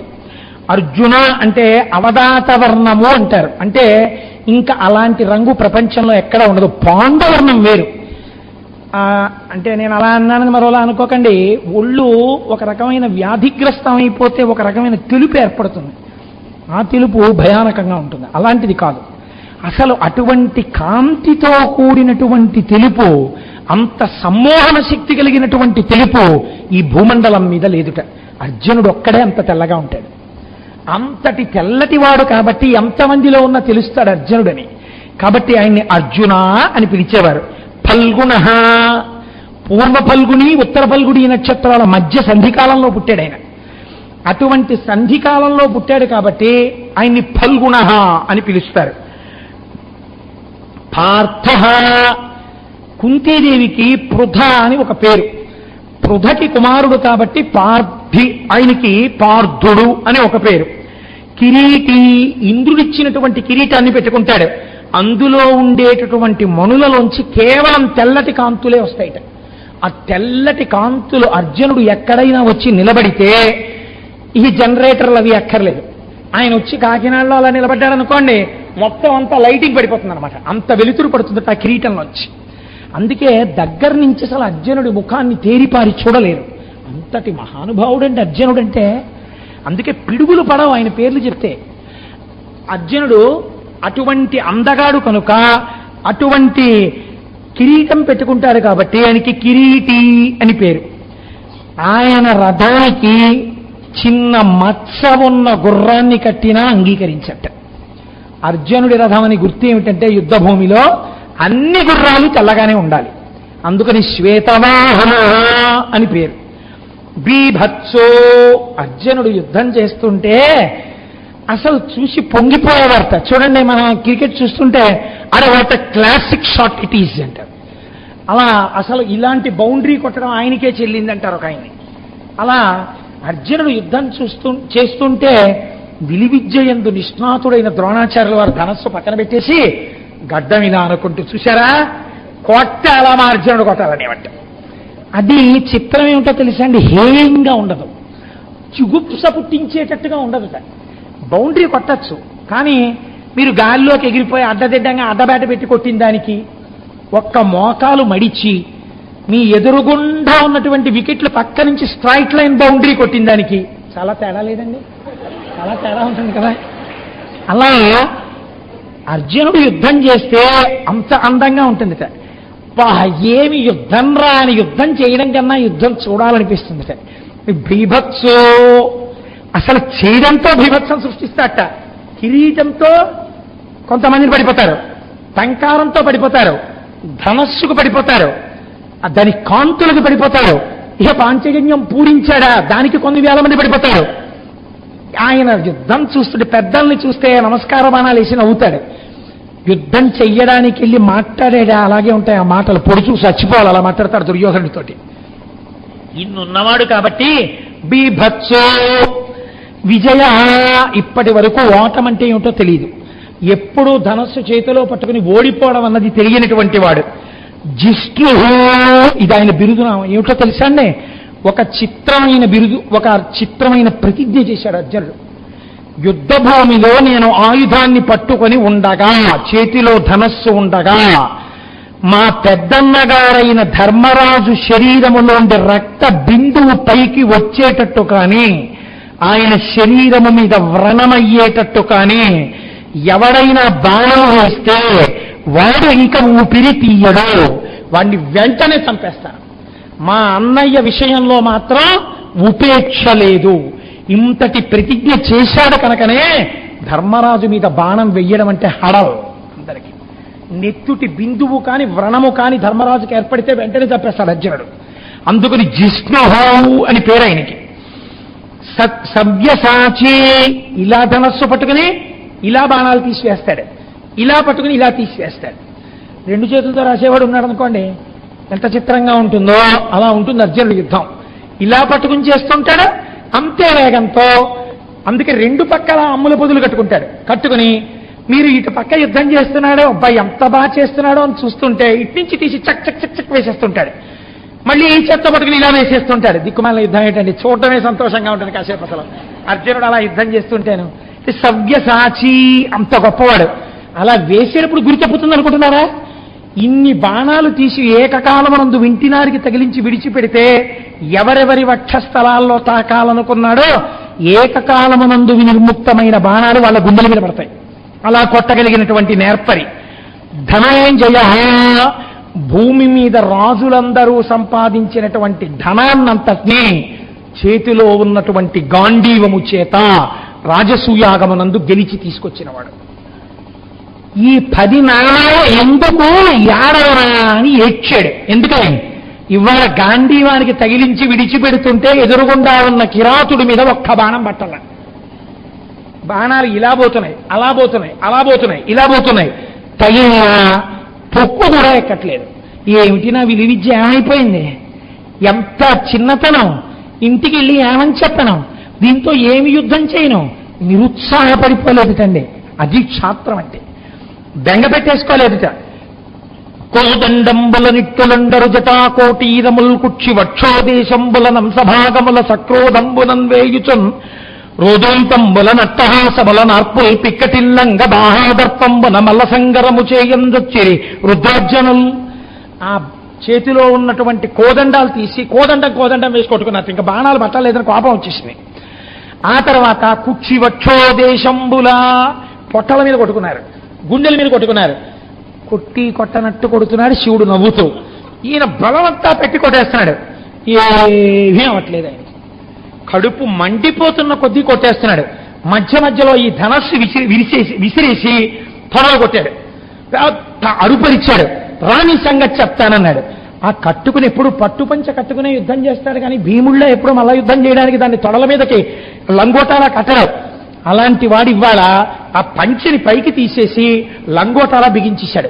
రా యుద్ధానికి అన్నాడు. వచ్చేసాడు దగ్గరికి. అయితే రా ఏం చేస్తానో చూడన్నాడు. ఇద్దరూ కలిసి యుద్ధం మొదలుపెట్టారు. ఎటువంటి యుద్ధంట, హరుడును పాండుసుతుండును కరనరుదుగ ముష్టి యుద్ధ కౌశలులై పల్ బిరుదొప్ప పోరుచుండిరి హరుసమ్మున చూచుచుండి రమరోచదరం. గట్టిగా వెళ్ళి శంకరుణ్ణి ఇలా సంకల కింద నుంచి కౌగిలించేసుకుని వెనక నుంచి గుద్ది ఆయన్ని పడగొట్టి ఆయన మీదెక్కి కూర్చుని ఆ కంఠం మీద చేపెట్టేసి గెలిచేశారనుకుంటుంటే, తాతగారు పెద్ద మల్లయోధుడు అనుకోండి, మునిమనవాడు తాతగారిని ఓడించేశారనుకోండి, తాతగారి మీదకి ఎక్కేసి తాతగారిని గుద్దుతుంటే చిన్ని చిన్ని పిడికిళ్లతోటి పెద్ద నవ్వుతున్న తాతగారిలా ఏదో దెబ్బ తగిలేసుకుంటా అబ్బా అబ్బా అంటుంటే, తాతగారిని గుద్దేశానంటుంటాడు మనవడు. అలా కాసేపు శివుణ్ణి అర్జునుడిని ఉత్సాహపరచడానికి ఓహ్ అంటున్నట్ట, ఏమనుకుంటున్నావు అని గుద్దుతున్నట్ట డొక్కలో. ఏం చేస్తానో చూడండి, ఒక్కసారి లేచి తన చేతితో ఇలా తోసేసి ఒక గుద్దు డొక్కలో గుద్దుతున్నట్టు. అది కూడా ఎలా? గట్టిగా గుద్దితే ఇంకేమైనా ఉందా? మిల్లిగా గుద్దుతున్నట్ట. ఏం చేతులు ఆ చేతులు? ప్రాతస్మరామి పరమేశ్వర బాహుదండాన్ ఖట్వాంగశూల హరినాహ పినాకయుక్తాన్ గౌరీ కపోలకు చిరంజిత పత్ర రేఖాన్ సౌవర్ణ కంకణ మణిద్యుతి భసమానాం. ఏ చెయ్యి అభయం ఇస్తుందో, ఏ శరీరాన్ని ఎవ్వరూ తాకరో, అప్రాకృత శరీరం తం అతిమన్మధరూపిణం భూతరేతి బలేభూతం సచిదానంద విగ్రహం మంది లింగపురాణం. తెల్లగా పేరుకున్న నెయ్యిలా ఉంటుందో ఆ శరీరమును ఎవ్వరూ చెనకలేరో అటువంటి శరీరాన్ని కౌగిలించుకుంటున్నాడు, గుద్దుతున్నాడు, మీద పడిపోతున్నాడు, తొక్కుతున్నాడు, మీదేసుకుంటున్నాడు, ఆయన ఈయన్ని పట్టుకుంటున్నాడు. సృష్టిలో ఇప్పటి వరకు ఇలా ఎక్కడా జరగలేదు.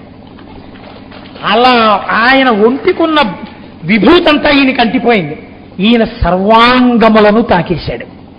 ఏమిటి అసలు కోరిక? ఈ శరీరం రేపు కురుక్షేత్రంలో అప్రమేయంగా నిలబడాలి కాబట్టి అవయవాలన్నీ కౌగిలించేసుకున్నాడు. మల్ల యుద్ధం పేరుతో బాగా తిప్పి తోసి అవతల పారేశాడు. పడిపోయి పిల్లలు చూడండి కోపం వచ్చేస్తే అని ఇలా ముక్కు పెట్టేసినట్టు గబగబా వచ్చి తండ్రి తల్లి తాత అని కూడా చూడకుండా గబాల్లో కొట్టేసి నన్ను అనొచ్చా మీరు అని ఉక్రోషానికి పోతారు.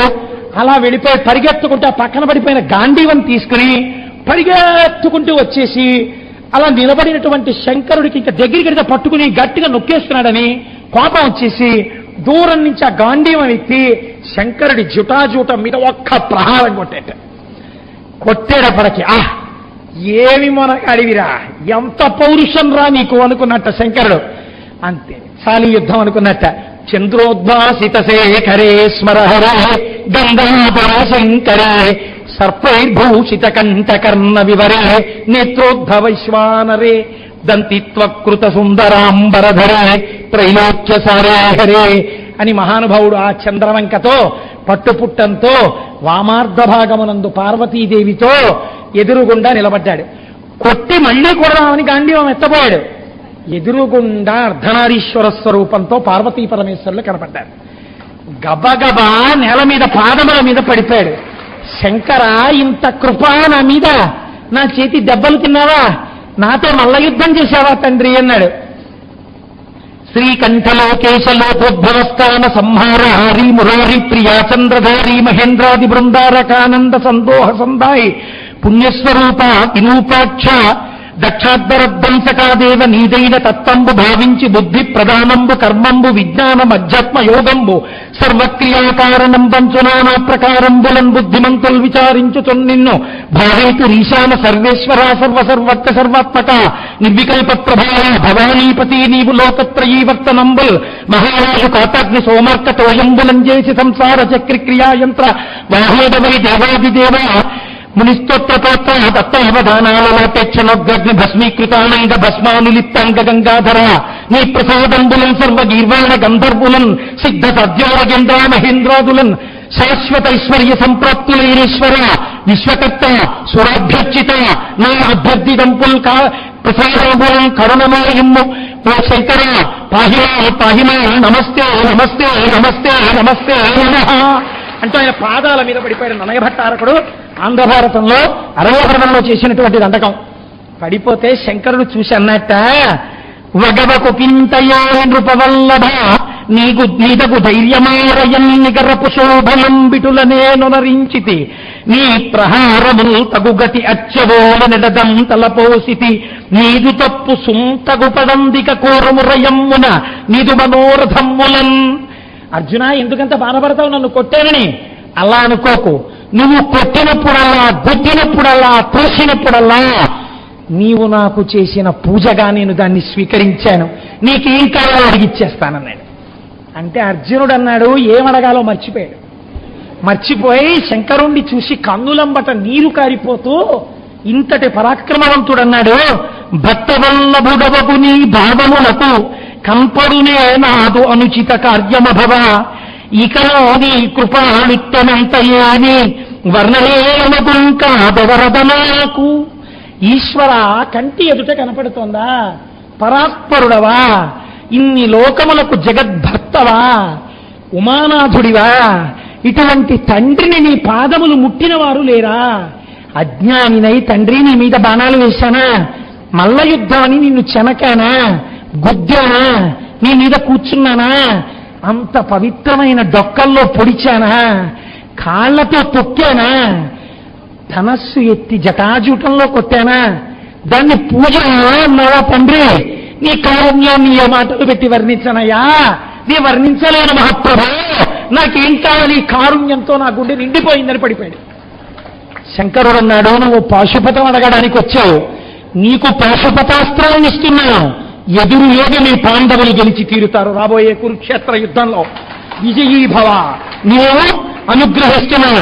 దీనితో పాటుగా శివలీలగా ఈ కిరాతార్జునీయాన్ని ఎక్కడ ఎవరు చెప్పుకున్నా, ఎవరు విన్నా, ఇది చదువుకుని బయలుదేరితే ఇందులో చెప్పినటువంటి శ్రీకంఠలోకేశ లోకోద్భవస్థాన సంహార హరి మురారి ప్రియ ఈ దండకాన్ని చదువుకుని బయలుదేరిన, విన్న, ఈ ఆఖ్యానాన్ని విని నమస్కరించిన అటువంటి వారికి జటిలమైన సమస్యలు తీరి కార్యసిద్ధి కలుగుగాక.